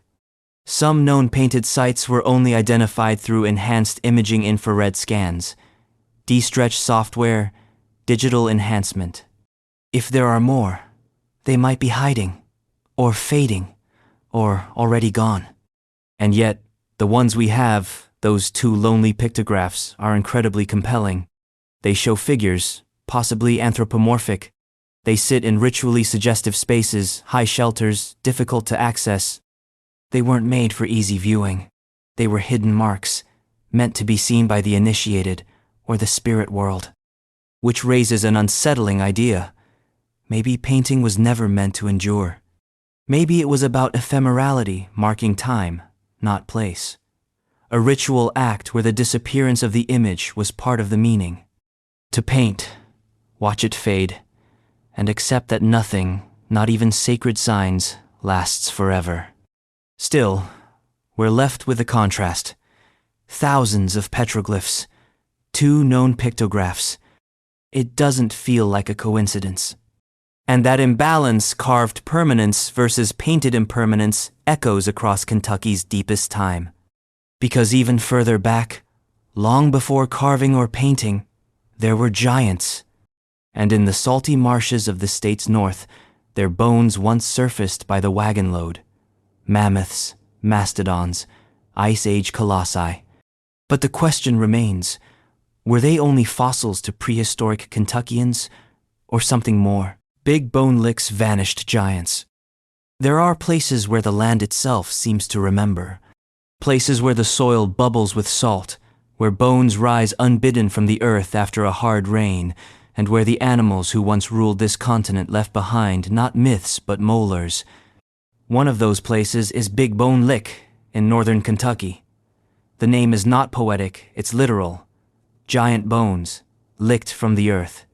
It might sound like frontier folklore, but Big Bone Lick is very real, and for centuries, it has whispered of a world long gone. A world where mammoths, mastodons, ground sloths, and other Ice Age megafauna came to drink from salty springs, and then, somehow, never left. And while the site has become famous in paleontological circles, earning its place as the so-called birthplace of American vertebrate paleontology, it also occupies a liminal zone in prehistoric mystery. Because here's the problem. We still don't know exactly what humans were doing there. We know they were present. Clovis points and other lithic tools have been found in the vicinity, dated to approximately 13,000 years ago. That places humans in the same general neighborhood as the now extinct giants. But were they merely observers, arriving after the bones were already fossilized, or were they hunters, part of the reason these animals vanished? That's the mystery. Let's take the facts. Big Bone Lick was once a salt marsh, a mineral-rich deposit that attracted herds of animals from across the region. The salt was essential, and the land around it was soft, sometimes treacherously so. Bones recovered from the site often suggest animals became trapped, mired in mud, and unable to escape. A natural death trap. So perhaps humans came afterward, found the remains, took what they needed, ivory, bone, perhaps even meat, if decomposition hadn't yet won the battle. But maybe not. The strategic advantage of Big Bone Lick would have been obvious to Paleo-Indian hunters. Herd animals congregating in predictable locations, difficult terrain, confined spaces, ambush opportunities. If these people had the right tools, and they did, they may have seen the site not just as a gift, but as a trap of their own design. And yet, what's conspicuously missing is direct evidence of butchery. No definitive cut marks, no unmistakable kill sites, no mammoth bones with embedded spear points. That absence has become the crux of the debate. Some scholars argue that Big Bone Lick represents a kind of symbolic zone, a place of bones, not blood, a place where later peoples came not to kill, but to wonder, to tell stories, to bury meaning in the salt as thick as the silence. Others suggest that preservation bias is hiding the truth, that evidence of hunting or scavenging has simply degraded or was never recovered properly in early excavations. After all, the site has been picked over for centuries by curiosity seekers, by colonial naturalists, by amateur collectors. Even Thomas Jefferson got in on the action, requesting bones from the site in his quest to prove that the American wilderness had once been home to beasts greater than any in Europe. But Jefferson wasn't the first to wonder. Indigenous oral traditions, while fragmented, speak of giant animals who once roamed the land, creatures larger than bison who fought and fell in ancient times. Whether these stories are cultural memories of Ice Age beasts or symbolic myths built from unearthed bones, we may never know.